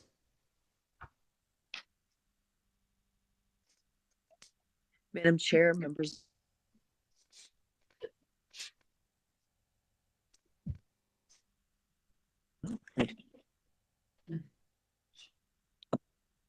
Requesting a use variance and an area variance from minimum distance zoning code. The use variance appellant must prove that denying the request will result in an unnecessary hardship, particular to the property, such that there will be no economically feasible use of the property without the variance, will deprive the appellant of substantial property rights, and that granting the variance will not be contrary to the purpose and intent of the zoning code. To obtain the use or the area variances, appellant must prove that denying the request will create a practical difficulty not generally shared by other land or buildings in the same district, will deprive the appellant of substantial property rights, and that granting the variance will not be contrary to the purpose and intent of the zoning code. Great, thank you. All right. Do we need any refresher on the legal information that you requested, Ms. Wilson? Okay, all right. Okay, super. Okay, Councilman Starr, typically council likes to speak last. Will that be your choice here? Yes. Okay, all right, we'll go to you, ma'am. Hi. Go ahead Good and morning. bring us up to speed on what's happened since we last saw you back in March. So when we spoke last in March, we had unhoused individuals staying there for overnight seasonal shelter. We rented the space out, so an overnight seasonal shelter collective could house people there during the winter, which they did. And when we started getting neighbor concerns presented to us, we and the city also got involved. I kicked them out, so they were relocated on March 4th permanently from the property. We will not be using the property for overnight seasonal shelter this winter or ever again, period. That's written in my response to you. First off, my name is Stephanie Thomas, I'm an architect, I'm a former heroin addict, I'm a recovered alcoholic, and I was homeless briefly. My organization's mission is to build homes that are beautiful for low families. And we were donating this church and we will be using it as our office.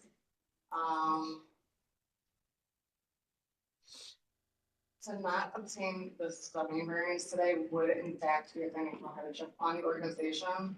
And furthermore, I think would out to the neighborhood because we have been fundraising and have raised funds in the neighborhood for the project for staff.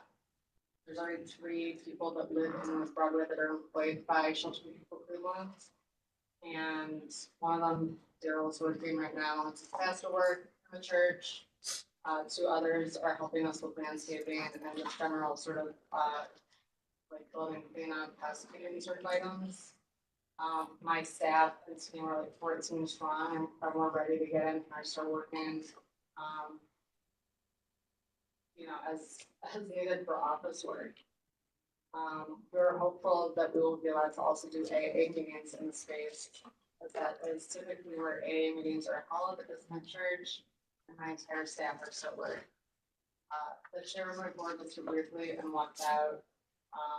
She has basically taken her mother, but I know that she would back me in saying that we're just here to keep this building beautiful and safe and to build homes and for better for Slavic Village on whole.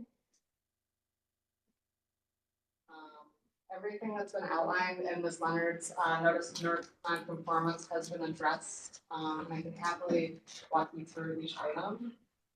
So, Well, you have several variances listed. So, what I'd like you to do is rather briefly, just go through the variances for us. And, tell us what's going on. okay, sure. So churches are permitted in a 2-family district, so we're good on that. It says one of the items was the existing church premises is not within 15 feet. Can you go to the one that's labeled Oneness Cleveland Plans or BZA plans? It's a separate PDF. Are these? Oh, that's not it. So if you go to the next page, okay, this is our lots, and it shows all of our neighboring lots, right? So within 15 feet of our premises, the existing church is, sorry, the existing church is not within 15 feet of premises not used for similar purposes. So the church building itself is more than 15 feet away from anything other than our parking lot and vacant city of Cleveland lands. Additionally, the entire lot is not within 30 feet of any adjoining residential property. Everything within 30 feet of us is an existing vacant city of Cleveland land bank property. 7 of which we are in process of obtaining title for and will be building homes on. Okay, so you are currently in process with the city land bank to procure 7 lots. That's right, and actually, I don't know if Mary from legal can comment on the status, but we're in law review right now. Okay, all right. Mary, do you have any comments on that at this point? What did she ask? I said our development agreement is currently under law review with your department, and I'm wondering if you can provide a comment or update on that for us. Oh, no, I have information. Okay, all right. Ms. Leonard, do you have any comment on that?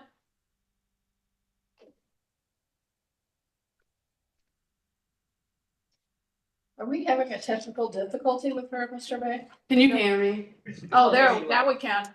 Yeah, so as it relates to the land bank and Councilman Starr, as well as Kenya Gray would be able to let you know what the status of those land banks are. As for Xavier and I, we haven't heard anything about these 7 lots. And then I can also speak to each of the variances that she's requesting to clarify what they mean as to why they were written up in that way.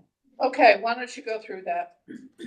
All right, so in terms of the proposal here, she's asking for a church, a nonprofit charitable office, and an assembly space. So that church and nonprofit charitable offices are permitted in a single family district, but it's zone 2 family. And that assembly space is generally not permitted as a main use. As it relates to the 15 feet away from other premises, that is in regard to property lines. That's in regard to the district itself. It's not in regard to whether there's an actual physical structure on any of those lots. Xavier, can you go back to the aerial, please? Then the next number 5, which states that charitable institutions not for correctional purposes must be 30 feet from other premises. Again, as you can see, there are other homes in this area that these uses are, as well as lots that could be used for homes in the future, that they are within. Can't interrupt. Excuse me? I'm sorry. No, go ahead. Go ahead, Miss Leonard. Right, okay, and then which states that a non-conforming use of a building or premise which has been discontinued shall not hereafter be returned to non-conforming use. So it was previously non-conforming because of its location immediately adjacent to residential lots. Whether there's an actual residence on that lot or not is not the issue. It's the fact that it's an actual lot. And then also the applicant, as it relates to the parking, was advised back in March when she resubmitted the application to submit a subsequent application for the parcel that has her parking on it that was not included in this application. And so we have yet to see a subsequent permit application for the other lot that she owns to the west to address the parking issue. She would need to submit another permit application unless you all give her the variance for parking today. Okay. All right, does that cover everything then? Can I respond briefly? When Ms. Leonard's done? Yeah, I believe that covers all of the variances that she's requesting today. Okay, super. Okay, briefly, you can respond briefly. Right. We will submit a permit application for the parking lot once this matter is resolved. Okay, great. So we're not issuing a ruling then on number 6? Well, there is parking on our lot also. There's parking on both lots. The issue was that they also didn't provide how many seats they have within the church. So there was no way for us to determine the exact amount of parking, but again, she would need to submit the other permit for us to do parking. And then she would need the variance. You can have parking, but it has to be within 400 feet and in the same ownership. Okay, and we have enough parking for 234 people, but we're asked for an occupancy level of 234, but we are asking for an occupancy level of 49, which is in line with the International Building Code, which the Ohio Building Code doesn't really want this. So. Can you repeat that, please, through the chair? On the plans that I submitted for this meeting, we show the parking calculations, and pursuant to the Cleveland zoning, we have enough parking to provide an occupant load of 234 people in the church. We are asking for 49 persons because that is the code compliance for life safety and egress pursuant to the International Building Code, without sprinklers, so. Yeah, but the parking that's being provided on the site plan doesn't count because it's not on the actual parcel that you submitted this application for. Okay, I'll submit the other one then, so you can see them both together, but even on our parcel, we have 1, 2, 3, 4, 5, 6, 7, 8, 9, 10 parking spaces, which is, I believe, 60 people, which is still over the 49, which I'm asking for. So Madam Chair, I still need clarity from Ms. Leonard on what is happening with number 6. So even if she submits a new permit request for this additional parking that's somewhere else, are we still voting on number 6? Yeah, she still needs parking. So this site plan that that is on this screen, I don't believe is the same one that we received earlier this year, but for parcel 1232115, there's about 5 parking spaces existing on the lot. That would not equate the amount that she needs for the assembly use here. The parking lots. Yep, you can't just do that. The rules are, you wait for her to speak. And then you ask to speak through the chair and you'll be Without recognized. social cues for me. I'm sorry, but you're in a public space and you are a professional. So you're just gonna, we've read the rules twice now. So you're gonna have to figure out how to comply. You're an adult. Through the chair to the board member. At the time this application was adjudicated, no parking was provided on the site plan.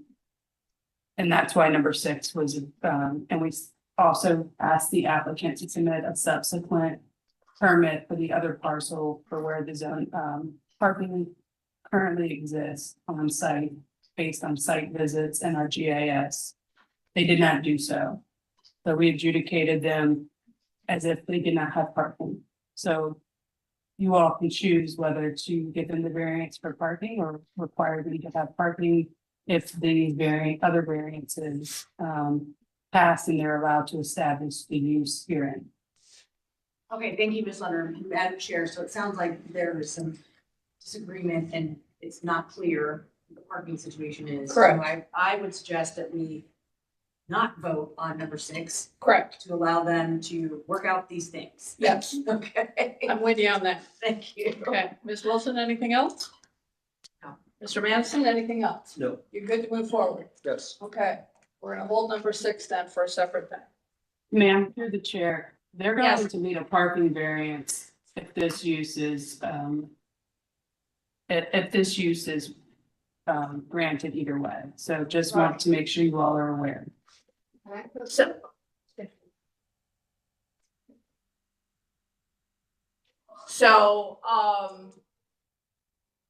So should we move forward, should it be approved, that would be a condition, correct, Ms. Leonard?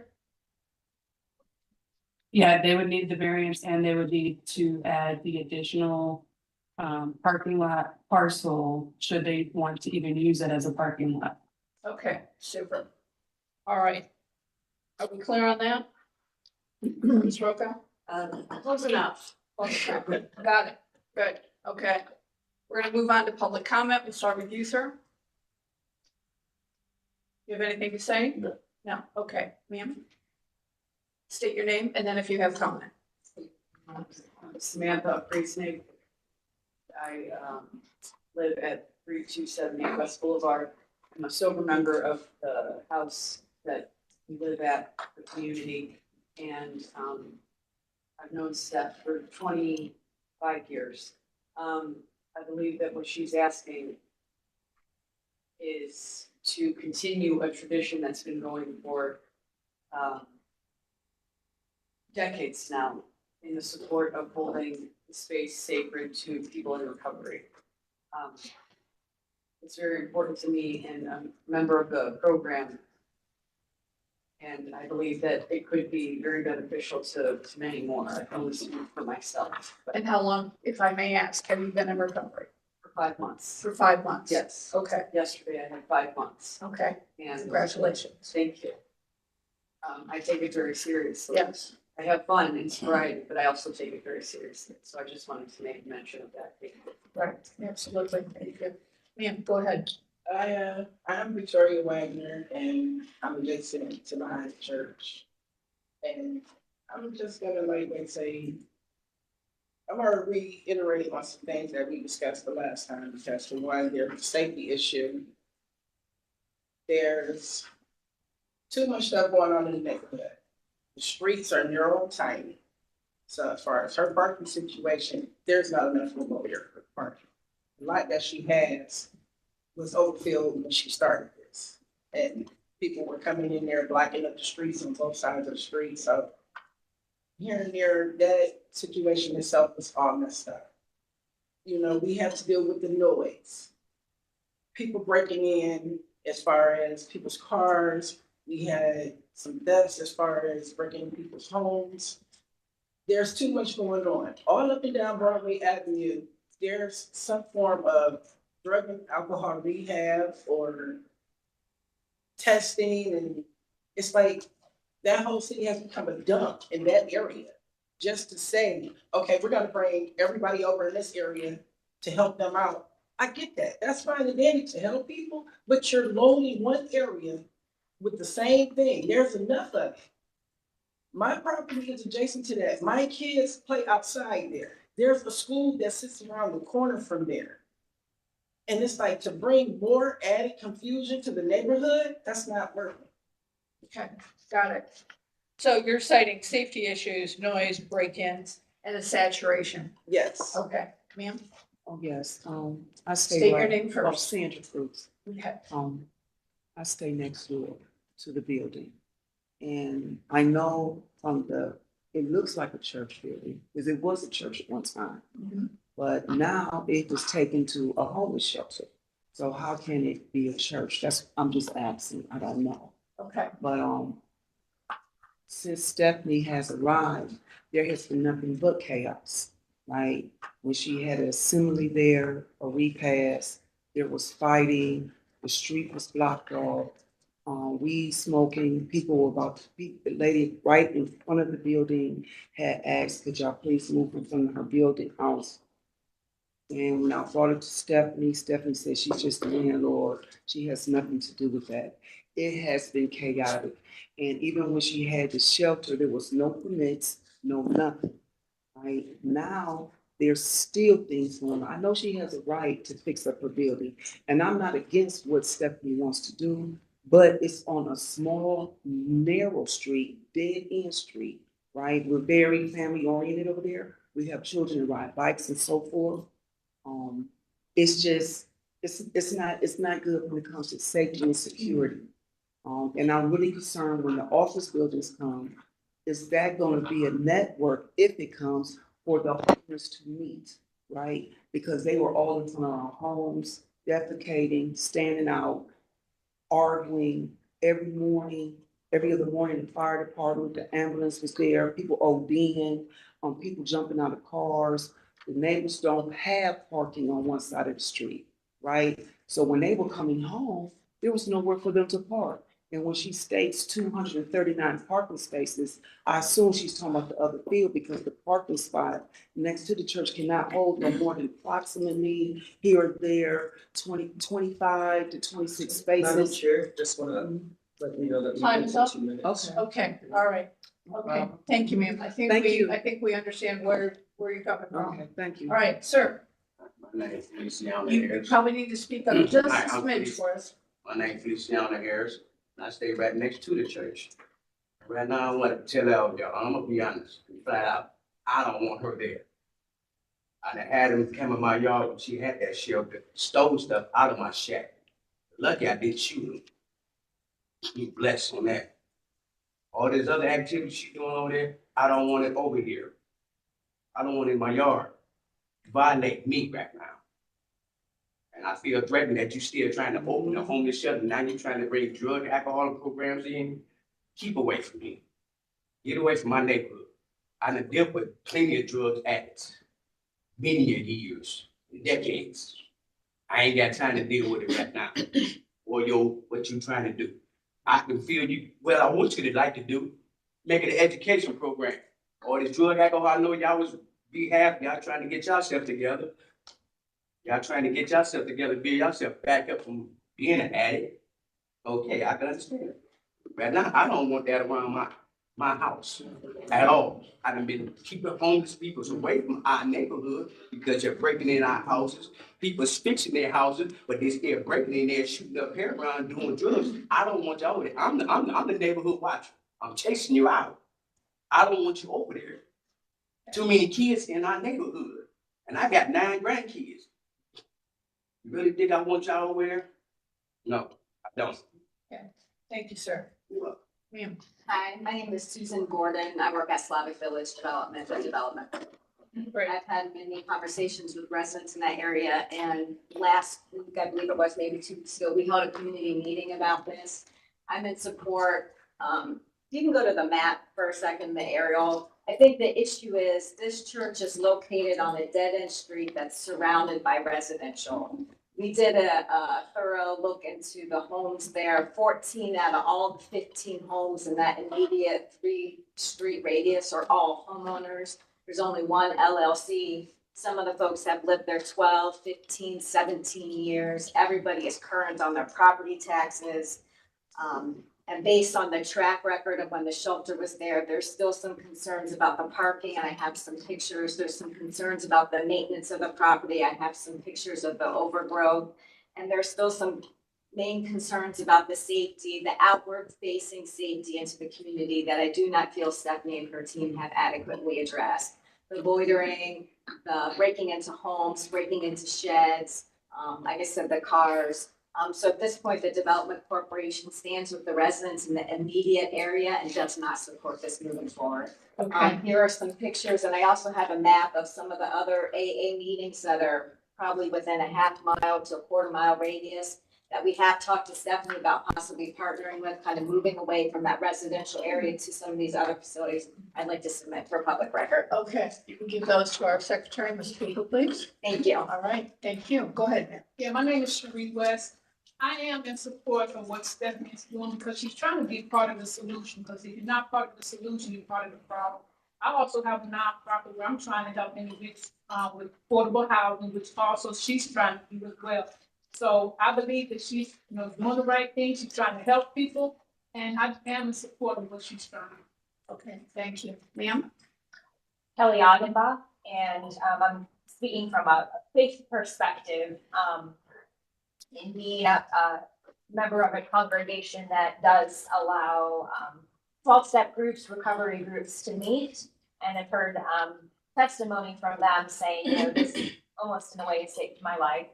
And so for churches or sacred spaces to be able to house and allow people in recovery, growing, deepening, getting better, is a value to the community. And it does sound like there's valid concern, of course, from neighbors and people who have families in and among the area. And from my particular faith perspective, that's all the values to hear it from everyone's perspective. And the greater picture is that there is housing insecurity and people who struggle with so much.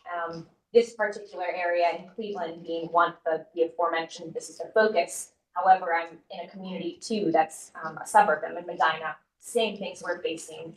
And so when there's places and people and organizations who help and who listen to the community, the greater good and helping people, I think, is of value and needed.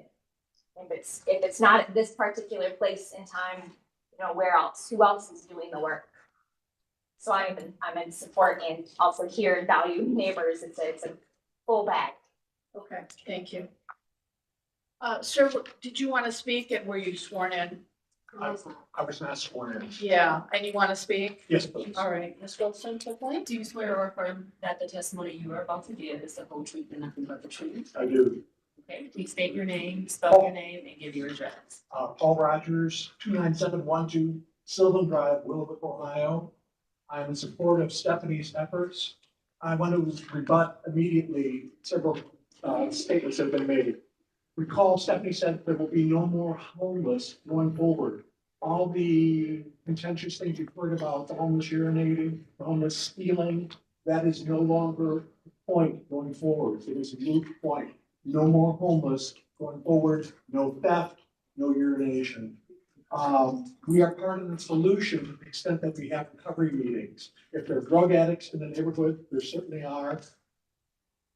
AA, NA, smart recovery, all the things Stephanie's proposing will be there to help people. It is not a dead-end street. The map clearly shows you can make a right-hand turn on Dakota Street and go through the neighborhood. There's a crying need. Susan, thank you for your list of nonprofits in the area.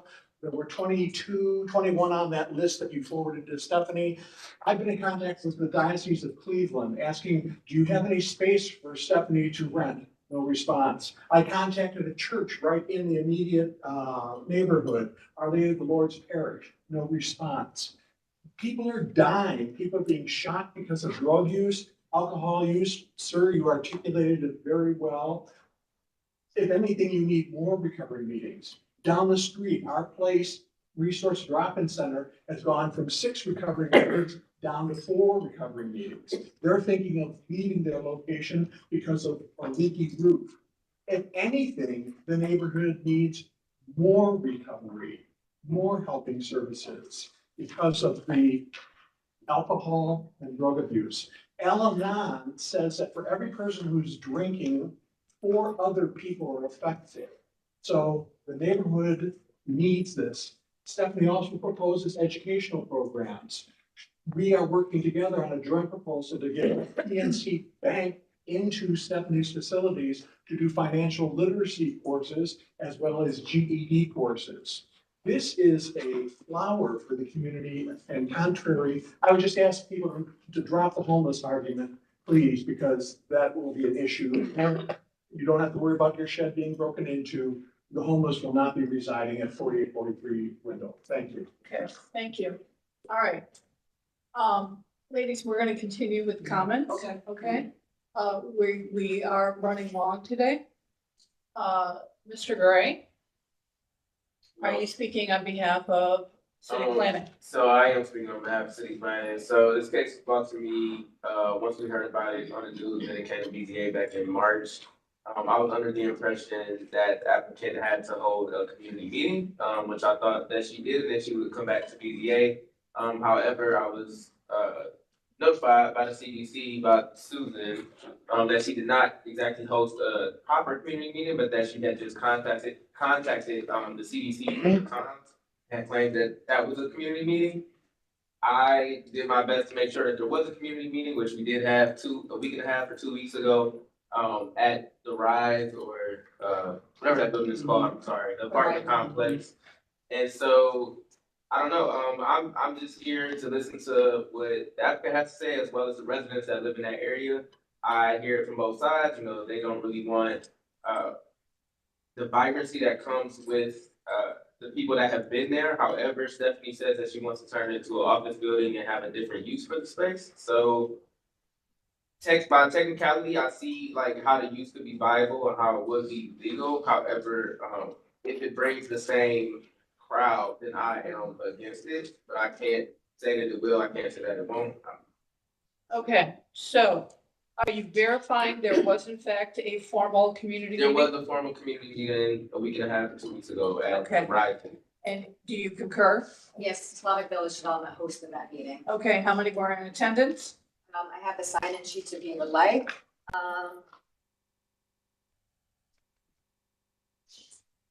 There's approximately 25 folks at the meeting. Okay, and did we have a polling as to who was in agreement with it? Pro versus con? Did we have any sort of polling or vote? Every single resident that lives off that Dakota, Otakar, and Wendell Street is opposed to this. The folks in the recovery community are in favor of it. Right. However, the residents that live in that immediate area are 100% opposed to this. So if you will just confirm for the board that you have a sign-in sheet of 25 people, those are immediate residents. Is that The correct? vast majority are residents, yes. Okay. There were some folks from University Settlement and a few from the recovery, but I do have. Okay, and of that 25 then, how many were residents? And how many were in opposition?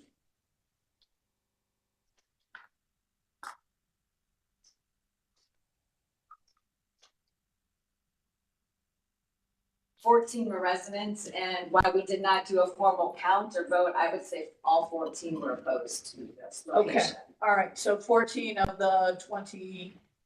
5, give or take. I signed in, Councilman signed in, Kenya signed in. Right, Yes. okay, all right. I think it would be beneficial to have that as part of the record, if you perfect. want to submit to Ms. Boothby, please. That brings us to you, sir. Oh, man. Good. Madam Chair, I'm sorry to interrupt. I do have some letters, I can read after. Okay, do you want the letters read in first before you make statement? Yes, Chair. All right, we'll go ahead and take correspondence as statement. These were submitted by the appellant. I'm not sure if she is going to, if she wanted to read them, but I'll just go ahead. And these, I should state also for the record, these were sent to you in your Dropbox. Right. So if you'd like, I could just Summarize. the authors' names and. Yeah, summarize what was in, because they were in our packets. Okay. So go ahead and summarize for us, please. We have a support letter from Ohio City Incorporated, from Christopher Schmidt, the interim executive director. He states that she has worked in the community as a contractor. She housed 44 homeless individuals from the neighborhood in less than 2 years, and they are looking forward to her future success. Fremont West Development Corporation, Julie Dahlhausen, executive director, also recommend approval. B. Riley House, which is, I believe, a sober living. They are located at 2121 West 117th Street. They are writing to support the variances. This person, Tony Correa, states that in the years that he has known Stephanie, they have witnessed her overcome some life's greatest struggles and emerge on the other side as a compassionate leader and loyal friend. Transitional sober living spaces are specifically supportive of the LGBTQ and plus individuals are critical for clients as they graduate from the program. Fourth House is a safe and dignified home for the clients. Cleveland Jobs with Justice, Deborah Klein, director, writing and supports. They are excited to see what to accomplish in the future as a nonprofit organization. Cleveland Solar Cooperative, Patrick Zimnick, a board member. They are pleased to partner with Shelter the People as they embark on their work to provide shelter for the community. I'm sorry, that is maybe a misunderstanding, but they are not providing shelter at this time, I would like to state. They said that they are in talks about the feasibility of using their site for panels and are hopeful to install their panels on the property. This is from Food Strong. When you say panels, are we talking Solar panels? Right, yeah. Just to be clear. Food Strong. From March, this is from March 7th, 2024. They are in support. This is Sarah Continenza, founder and executive director of Food Strong. Harbor and Bridge Community Center. This was on June 2024. And this is pastor and director Matt Weisenhunt. He's writing to show support for the work that Shelter the People do. He wants to especially emphasize their promotion of bicycles for their staff and clients as a form of fun and sustainable transportation. Homeless Hookup, this is Sean Meyer, the executive director. He writes several paragraphs, but you've also seen these, but he's stating that the Homeless Hookup group nonprofit supports the appellant in her endeavors. Becca Britton, executive director for Neighborhood Pets Cleveland. They are writing to show their support for the project. And then Our Place Drop-In Resource Center, Sharon Vaughn, CEO, founder of Our Place Drop-In Resource Center. This letter was from February 24th, 2024. Since we do share space, she's been able to witness firsthand all the good that is accomplished by Shelter the People.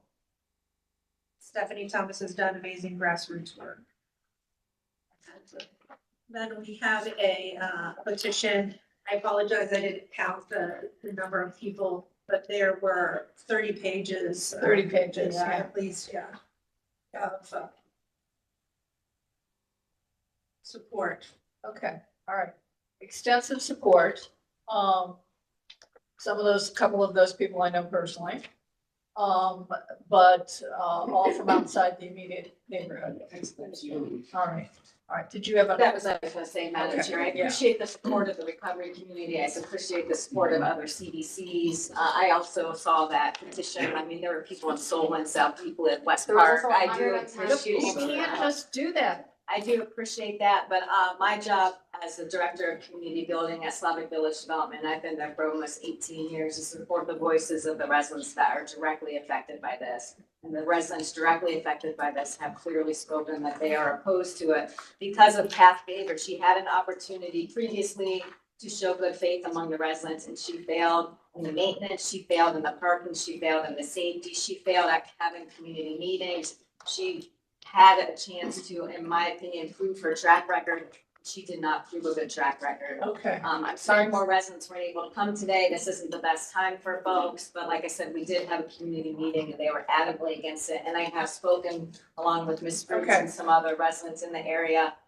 And those pictures will show the poor maintenance of the building. The pictures will show the parking, how it has definitely interfered with the residents that live there. Okay, now, do you wanna allow her to rebut, or do you wanna, okay, all right, now you can speak and make your I'm so rebuttal. sorry, I'm still getting used to this.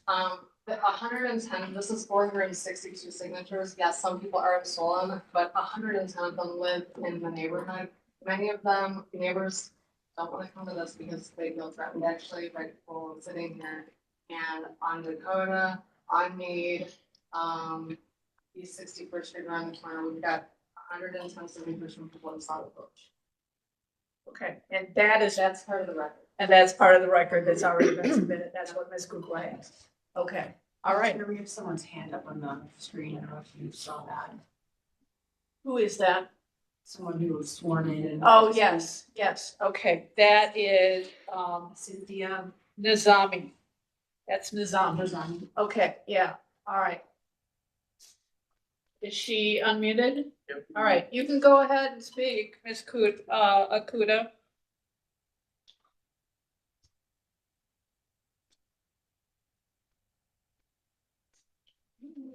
Are you with us? You need to unmute. She's unmuted. All right, we're gonna go to you, sir. Councilman Starr. No problem. Thank you, BZA for working with this process. This has been something that I've received a lot of calls, a lot of communications with the residents and Slavic Village and the community. And there's some things that we just must do. One of the things that you heard is a lot of lack of trust, a lot of lack of respect, and then also understanding the neighborhood in itself. When you have residents such as Ms. Fruits, Vicky, Ms. Deborah, Velma, Ms. King, Ms. Harris, Mr. Harris, I'm sorry, and Ms. Wagner, who all live in close proximity, saying this is something they just don't need in the neighborhood.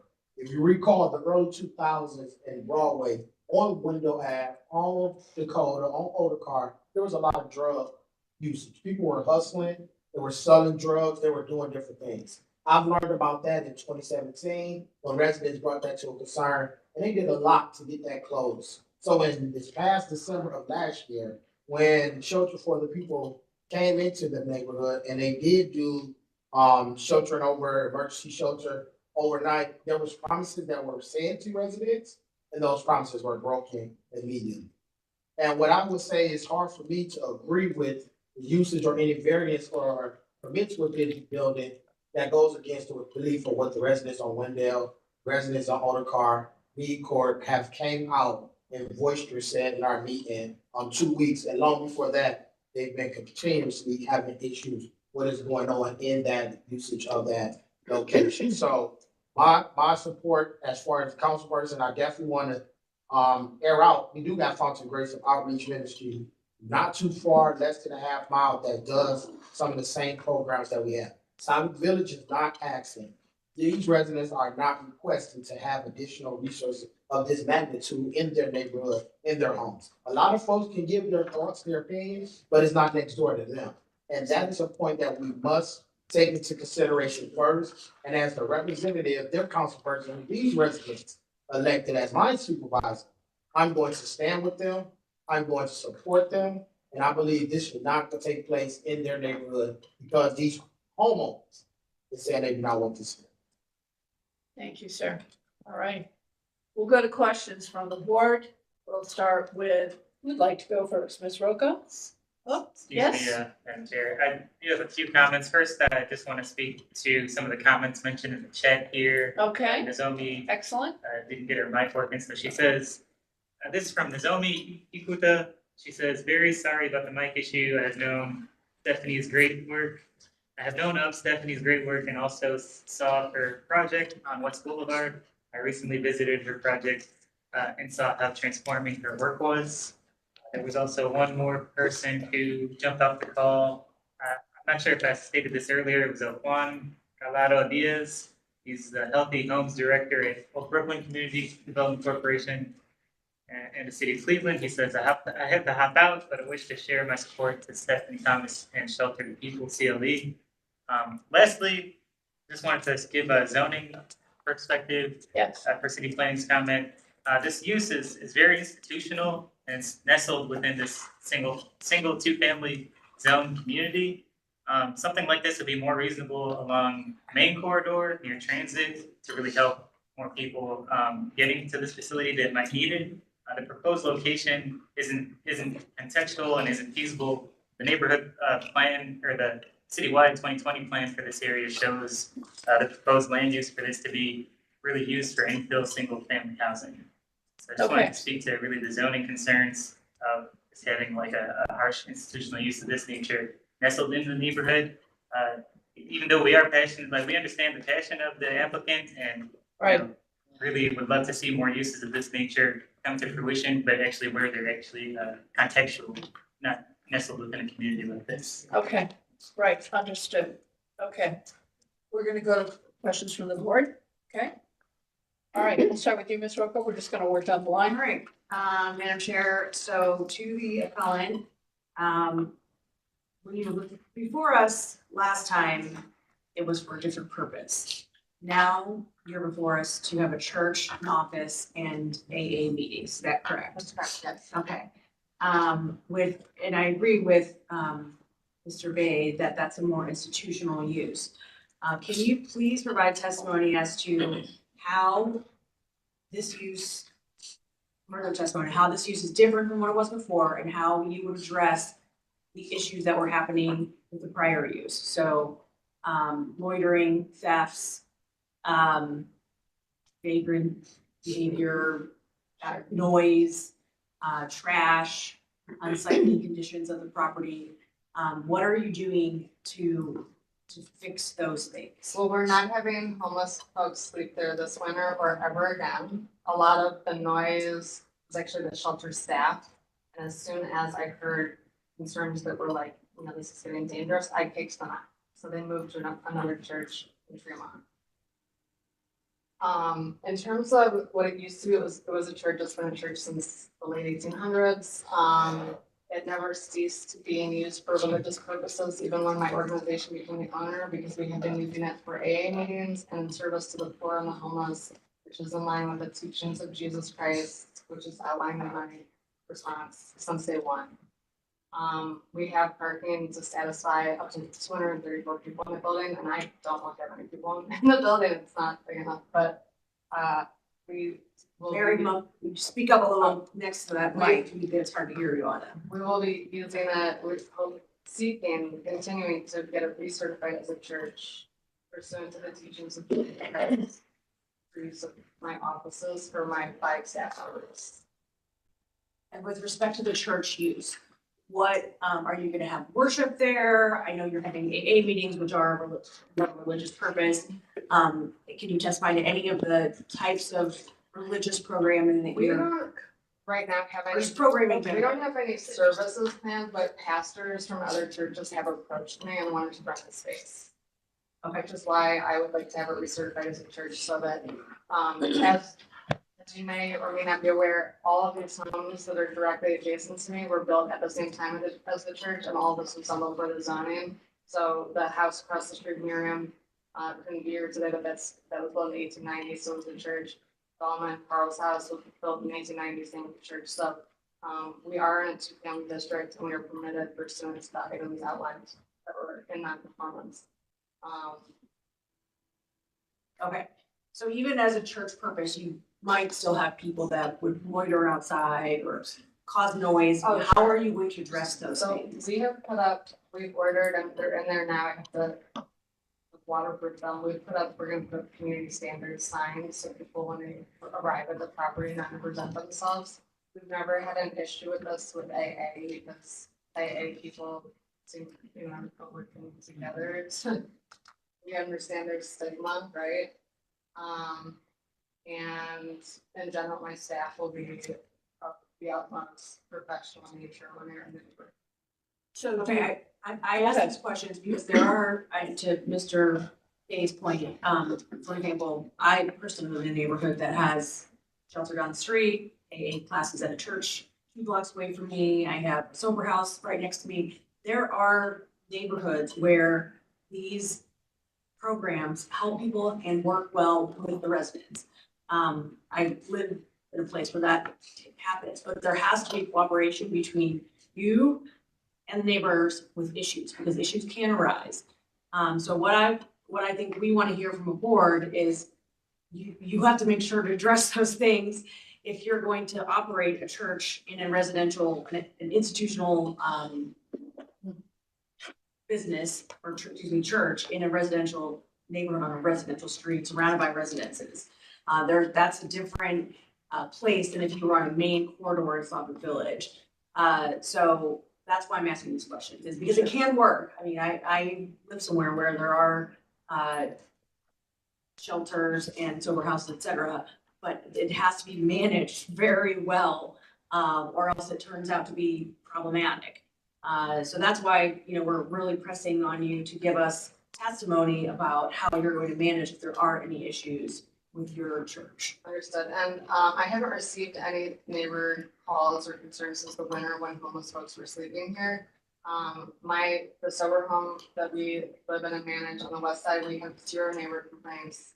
That place is managed I don't even know the best adjective to put it, but when our neighbors call us about something, it's usually, can I borrow some sugar, right? And that's what we want to be in the neighborhood of Flower Village. And I understand I got off on the wrong foot.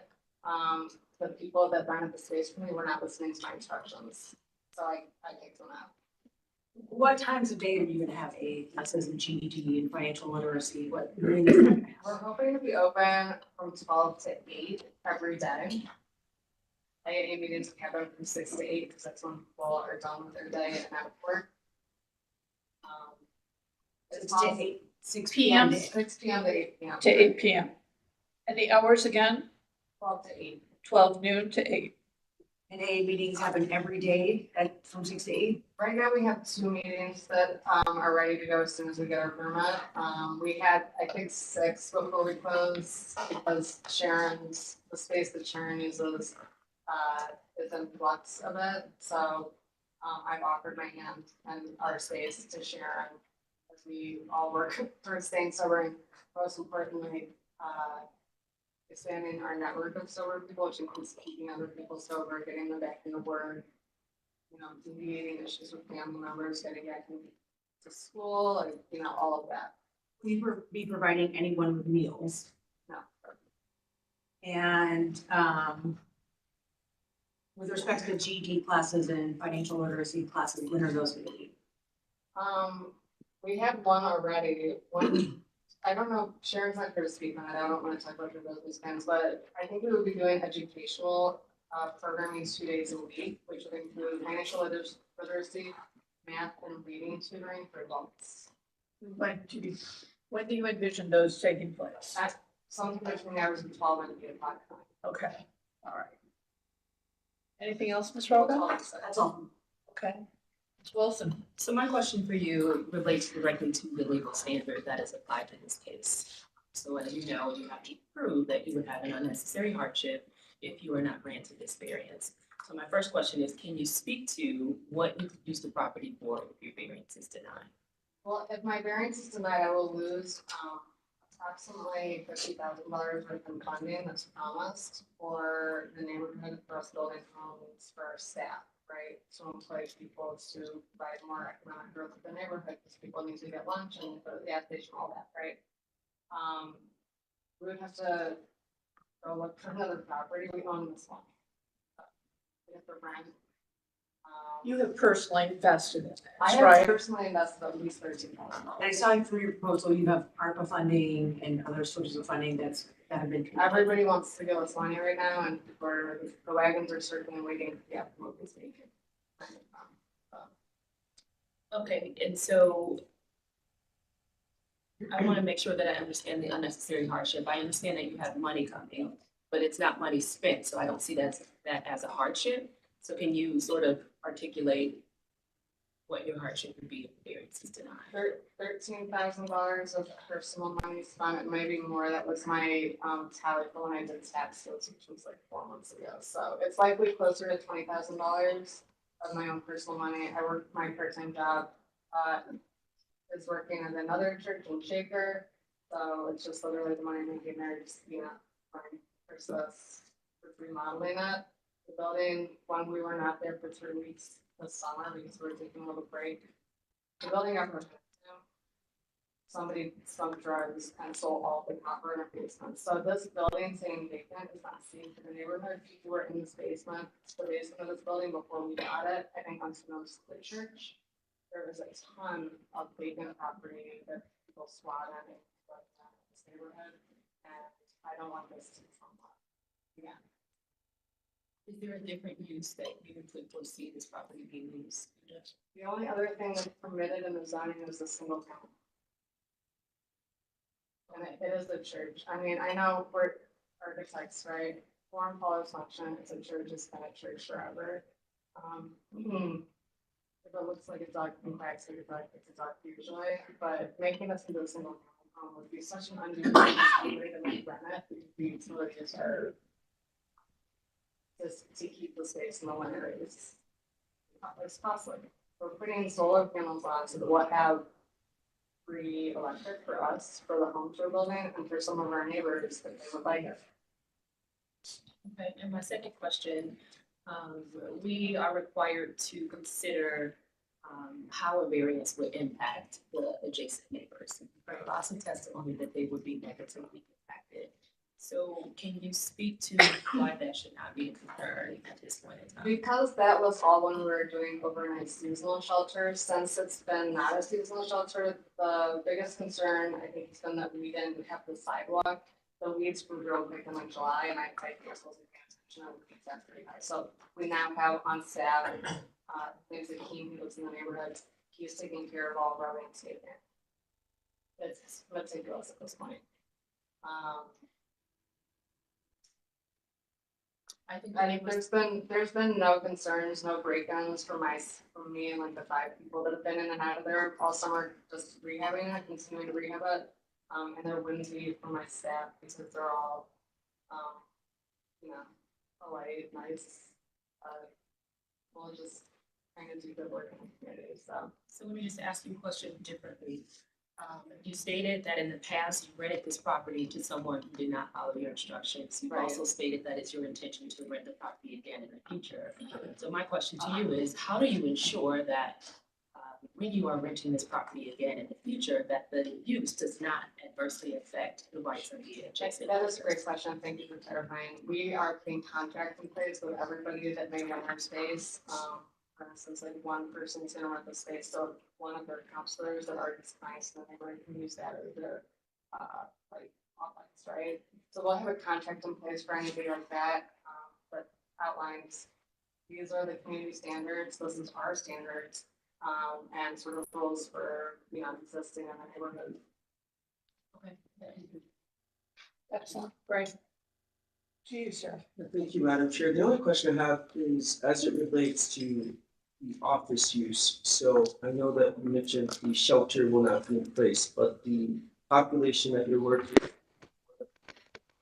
is still the homeless population. Low-income families.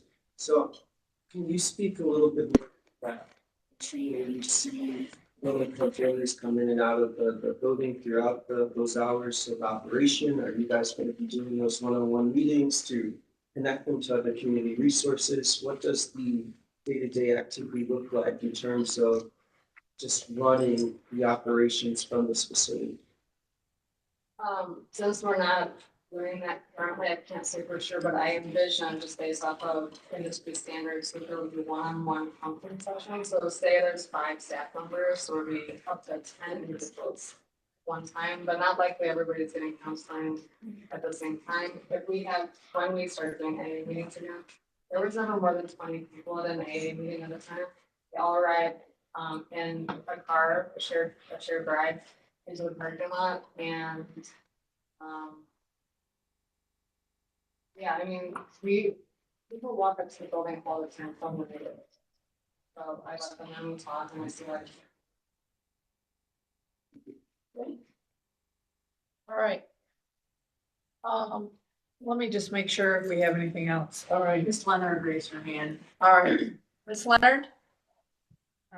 Thank you, Madam Chair. So there was a couple things mentioned in the last couple of minutes that were not included in the application. So the application came in specifically for a church, which is a place of worship defined in our zoning code, a nonprofit charitable office, which means just an office. It does not include walk-in traffic for any type of mental health counseling and services of that nature.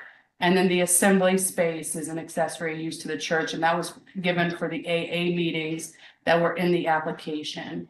The applicant has now stated that she's going to be hosting a variety of classes, including financial literacy, reading, writing, a whole host of social services for the clientele that are visiting for those AA meetings or other residents, other clients in the neighborhood. And so those things should have been included in the application because that changes the intensity of the use. That changes how many days of the week the place is being used, how late the place is being used. Various things that, including parking, how much parking is required at this site. So this specific application is solely to establish as a church, which is considered a place of worship under our zoning code. Nonprofit charitable office means her and her staff, which I believe was 3 people that she put in that application. And then the assembly space for the AA classes. It does not include additional educational and social services. Great, thank you. All right, I'm gonna, quick comment, just very quick. Yeah, thank you, Madam Chair. I just wanted to highlight 2 things and based on what Ms. Leonard had said, that came up in our community meeting. And I did feel, and Councilman Starr, we briefly talked about that Stephanie is a little all over the place because several folks mentioned, oh, we could do art classes or dance. And Stephanie said, well, we can do art, we can do dance. I just think she just is focused on the building. And I do understand there was a financial loss, but that building, I believe, was sold to her for $5. So it's not a significant loss. And the last thing I just wanted to state is there haven't been problems because she was forbidden from having anything else take place at that location. But she wasn't maintaining it even at that point. And those pictures I submitted for the record show that the weeds were easily waist high, as was the grass. Okay. Madam Chair, I think Ms. Wilson is gonna reference the flyer that was submitted Right. to our office from an anonymous emailer. There's been some indication that they are holding other types of assembly use. Okay. And I believe it. I'm gonna give you an opportunity to explain this flyer that has been submitted to us. I believe this was a gathering and anniversary. My contractors are having a pizza party on the 28th. I have a work permit and this is my farm. Okay, are they, because it's using People's Plumbing. People's Plumbing is the plumber for Shelter of People Cleveland, and it's doing our plumbing and electrical work on all of our properties moving forward. And he is showing some of his apprentices how to like put pipes together and also having some pizza at the church on the 28th. So it's a pizza party, but a training session. Yeah, and we have an active work permit for the space. So for instance, I've been there almost every day for 9 months, except for like 2 weeks when I was out. Okay, all right, great. I'm gonna ask Ms. Kukla, this may be a question for you or Ms. Leonard. Should this variance be denied today? What is the recourse for the appellant? She can appeal to the Court of Common Pleas. It's a 2506 appeal. Okay, great. All right, And go ahead, Ms. Rogan. Make sure that Helen, you are aware that Ms. Leonard has just, and you understand that your variance is for a church, non-profit charitable office and assembly hall, and no other things. Right, I think the church and the assembly hall allow us a lot of flexibility in what we use it for. If I'm not mistaken, in zoning and use. Looks like Shannon. Okay, all right. Let's just, Ms. Leonard, I'm just gonna ask you to restate your title and make your comment, please. Yeah, Shannon Leonard, Chief Zoning Administrator, City of Cleveland. So the applicant proposed the church with accessory uses of the nonprofit charitable offices and assembly space used for the AA meetings specifically. So it's up to this board. If you were to grant the variances, you could condition that. The assembly space is a church use is essentially an assembly space. But when you're talking about holding training classes and other classes, those are considered more things like trade schools and things of that nature, or social services, mental health centers. Those types of uses are different than just a typical assembly space associated with the church as defined in 325 of the zoning code. Super, thank you. Mr. Gray, have you, at the beginning of this process, did you have direct contact with the appellant? And have you worked with her through this entire process, guiding her on what she needed to do? For the church, no, we talked about the other parcels and her retaining those parcels for housing, but that doesn't have to do with this case.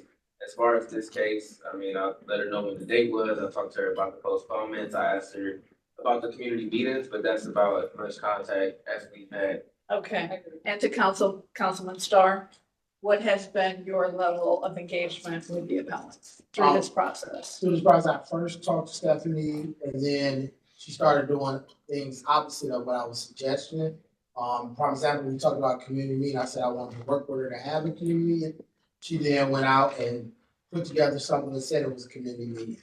Then she wanted to come back to BZA. That's when I said communication was postponed because she was not following in the best protocol. Also, told her to work with Summit Village Development so they can make sure she's got it, so I can be able to make a decision to support everything. But it's been like a roller coaster regarding to her just following the basic guidelines and instruction, because I wanted to let her know that residents having concerns. And if residents have concerns, we need to be able to answer those questions. And working with Summit Village Development, you will be able to have that day-to-day support. Obviously, working with me personally, I don't have that time to be able to do it, but I know that's what we can do. And I linked on Suzanne, and they've been able to help. And then when we get here, it's, like I said, it's something that is hard for me to support as of today. Got it. Okay, to you, what has been your level of engagement as a CDC? I've met with Stephanie multiple times.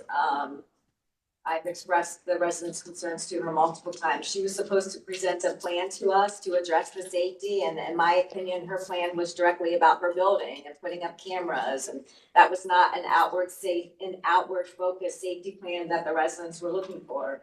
I showed her pictures of the poor maintenance of her building. They did get mowed, but after I emailed her pictures of the poor maintenance, I sent her pictures of cars blocking stuff. And this housing thing, I mean, and we've had several conversations, that is, and from my knowledge, that is a 3 to 5 year project that isn't even in its infancy yet. So I think this has to be addressed first. And quite frankly, if she can't run this facility appropriately and properly and up to the standards of the residents there, I do not know if Slavic Village Development would support her in moving forward and building homes on vacant land. But again, I think that is a much separate conversation that we're probably not ready for years. Yeah. So. Okay, great, thanks. Okay. All right, any other questions or comments from the board? Sir. Yeah, and just to that point from Suzanne part, I did see the application regarding these parcels. I have denied the application as far as those parcels for my office, because we're not ready for that. We gotta get Wendell figured out before I say, oh, I think you'd be great to build some houses in the neighborhood, but you're not doing great with this initial project. Right. So as far as the application, as far as those parcels out of land bank, I have denied the law. Okay, super. Anything else from the board? All right. Yes, sir. Quick comment. Yes, I was asked to speak first, and, I've never done this kind of Sure. procedure before. Sure. I don't think you got his name for the. Yeah, just state your name for the court. Timothy Leslie. Thank you. Great. You're sworn in, so you're good. We Yes. just like to make sure That's correct. who's speaking. So Correct. go ahead. I've known Stephanie for about a year now, and, I am a resident at 3278 West Boulevard, and I'm the on-site manager, and I maintain the yard, which I love, and the garden, the establishment, et cetera, the BFA, Fine Art from Central University in Philadelphia. And that includes architecture, appreciation. I see this church as being a established building that has wonderful aesthetics. I think that she is engaged in keeping those aesthetics, instead of having it a blight in the neighborhood. Because if there's not an occupant such as Stephanie, I see that, it would go back and forth. But I think her architects are very altruistic, and I commend her moverism, in trying to help people. So that's all I have to say. I pass. Super. Thank you. Very articulate. Appreciate that. Can I make it smaller? Just, you got like 30 seconds and then we're gonna move on because we are really running long, folks. Yeah. I Your just, name, ma'am. Victoria Wagner. Great. I just want to say, it's not that we are against helping drug and alcohol and having treatment and things of that nature. It's just that we're in a small knit community of a few blocks.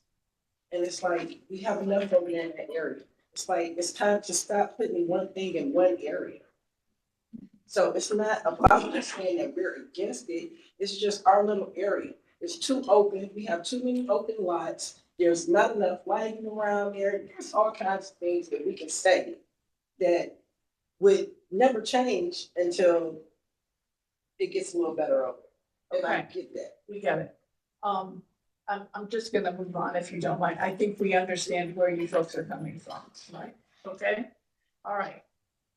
So, I want to first of all thank everyone for coming today, and for those people that are online as well.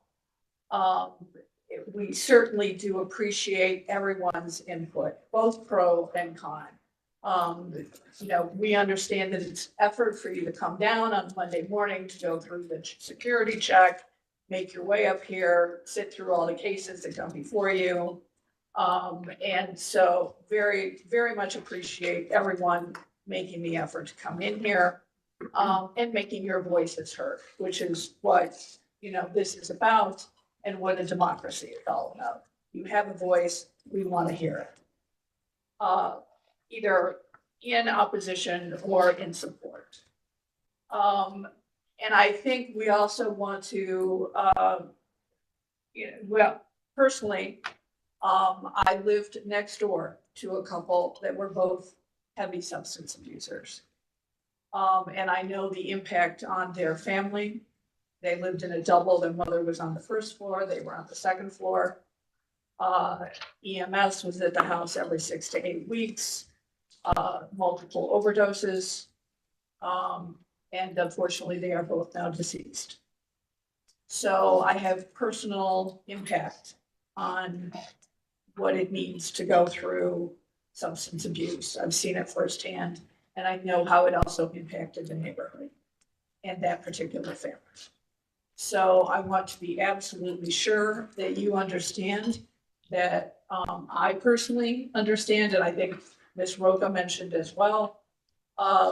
We understand what the situation is, the importance of recovery, the importance of outreach into the community. Okay.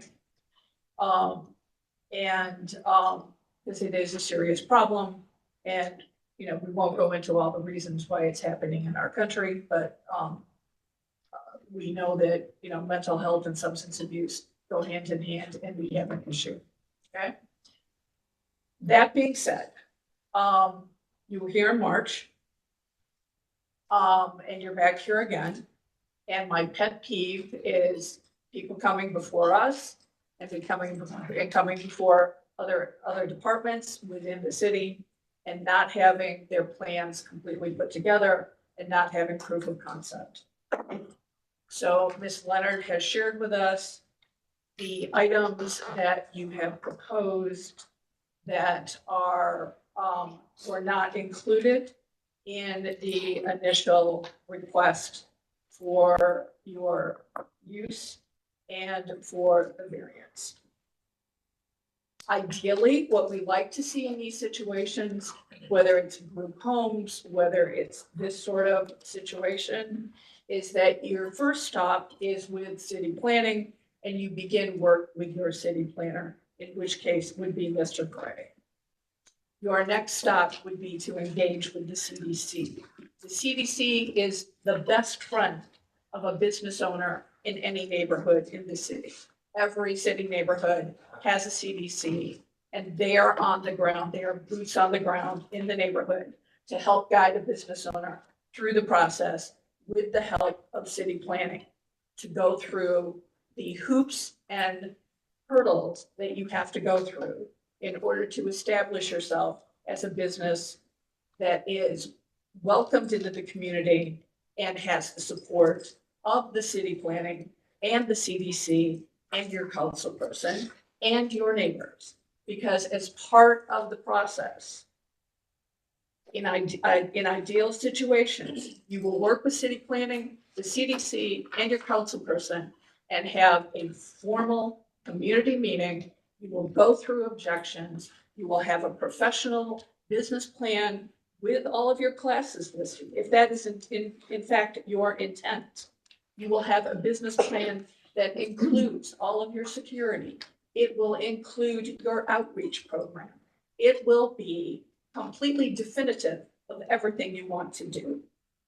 And therefore, nothing would be lacking in the application that you make for a variance or for your use permit, okay? So you have practiced architecture. I know you're a smart woman. I know you're professional. And so that would be the expectation. I know you've put a ton of work into this. And I know your heart's in it. And I think the community would welcome having housing down the road for low income and market rate housing. So, and you certainly have a skill set that would help make that happen. Okay? But this needs to be your proof of concept. And you have not come to the table with a well-formulated plan that dots all the I's and crosses all the T's. And you do not have support of city planning. You don't have support of your council person. You do not have support of your CDC, and you do not have support of the adjacent community members. And I wish you would have done that. Okay? So that's my summation. I'm going to entertain a motion from the board now, and then we'll go to a vote. Who would like to craft the motion? Ms. Wolka, Ms. Wilson? Either one of you? Do you want to take it? But no, I'm happy to take it. See that you were giving notes. I'm giving you a chance to come in. There's a lot there. It's a lot to unpack, ladies. All right, I will, I'll make the motion. I move that we approve calendar number 24-089 for the sole purpose of use as a church, nonprofit charitable office, and assembly hall for AA meetings only. With the condition that no other classes related to social services, educational, content, or any other purpose be used or be held at the property. And the secondary condition that, a variance is needed or may be needed for additional parking, on the additional parcel, an application of which needs to be submitted to the planning department. Great, got that? Okay. All right. All right, I'll take a second then. Second. Okay. Mr. Madison seconds. Ms. Kukla, if you'll call the vote, please. Sure. Ms. Wilson? No.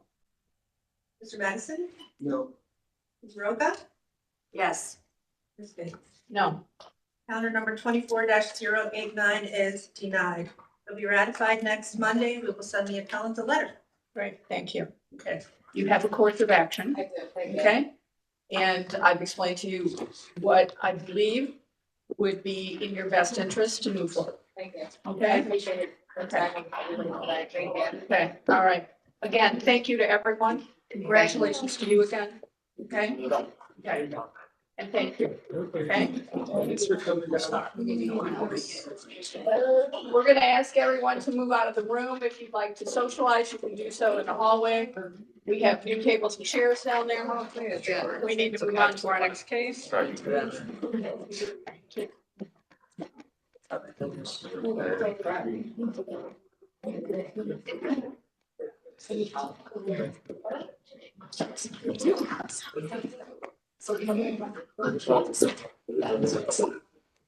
right, I'm happy to announce our last case of the day is 24-145.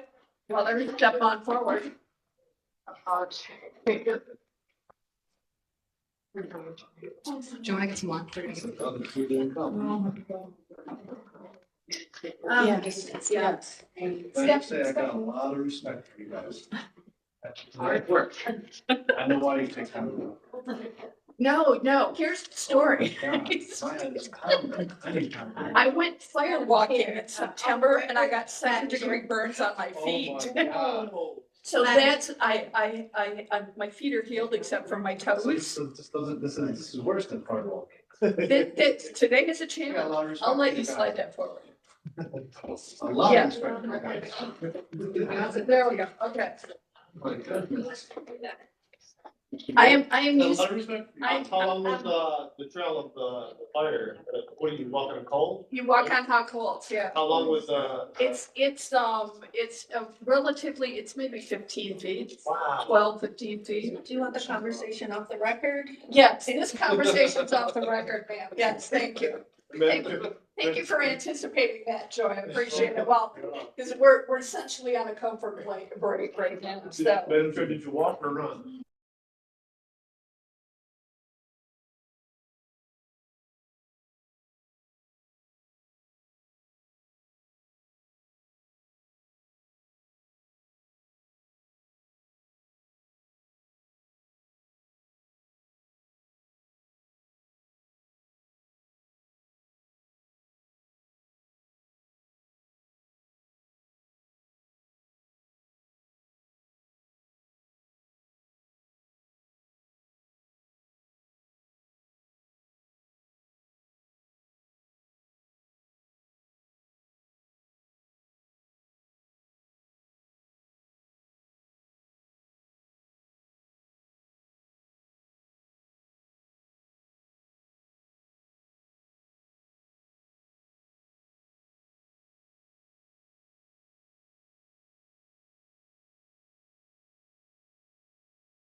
So you sat here the whole time and when did they withdraw?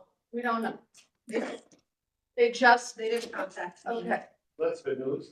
all right. All right, you guys have. I'll tell you, so how much respect I have for you ladies and gentlemen, for, you know, you gotta go through a lot. I didn't realize how. Land use is complicated. It is, Yeah. Patience, and I mean, this is like very tenacious stuff. Well, I'm used to, I've managed up to 150 people, 150 employees in my in my past. So, and my very first job out of college, you know, so I was 22. I had 24 high school kids working for me. Wow. So, so I tend not to take. Yeah, Can I hear she's- this? Yeah. Yeah. She does 3 times. So are you the appellant? No, we don't have an appellant. So let's just do this officially. Well, we're gonna do this officially. Back on the record. Thank you, appreciate it. All right, we're calling calendar number 24-145. We'll go ahead and read it. Oh, We're sure. gonna go through the motions because we have to. Reading in calendar number 24-145, Annie's Properties owner proposes to install an 8-foot tall fence in a C1 general retail business district. The owner appeals for relief from the strict application of the Cleveland Codified Ordinances as stated in the agenda in the record. Ms. Manager. Super, okay. Madam Chair, if I could just go ahead and announce. Yes, you that can go ahead and announce it, Ms. Kugel. We do not see an applicant online or in the office, so we had our administrative assistant contact the applicant who verbally stated he is withdrawing the appeal at this time. All right, great. So calendar number 24-145 is being withdrawn at the request of the applicant. So gentlemen, thank you for sitting through the morning with us. Good to see you again. Absolutely. See you guys as well. Okay. You guys have the rest of your day. All right. Thank you. You probably want to go out to lunch now. Oh, absolutely. Okay. All right. Take care. Super. Oh, thank God for that. Okay, oh, we are on the record. All right, moving on to old business. Thank you, Mr. Bay. We have numbers 2 through 7 and 14. Without objection, board? I think we meant 15. What did I say? 14. I meant and 15. I was not. You were not present? Okay, I don't think there are very many people left. Is there enough to? okay. Do we have to, yeah, how do we ratify when two of us? I believe that historically we've just allowed who is ever at the table. Well, so the resolutions were in the packet, were they not? Yes, and the Yes. updated drawings, yeah. And the updated drawings, okay, so you had the resolutions in the packet. So, so I think we can go ahead. Yes, based on your review of the resolutions, okay. We have Excellent. 2 members that were present that are no longer on the board, so. We couldn't I see. have their opinion. Yeah. All right, super. No other reschedules or anything else not listed on here, nothing else? Not at this time. All right. Lovely. All right, let's just quickly go over October 28th. Do we have any absentees? Any absentees for October 28th? Okay, lovely. Any recusals? All right, we'll go over social plans after we adjourn.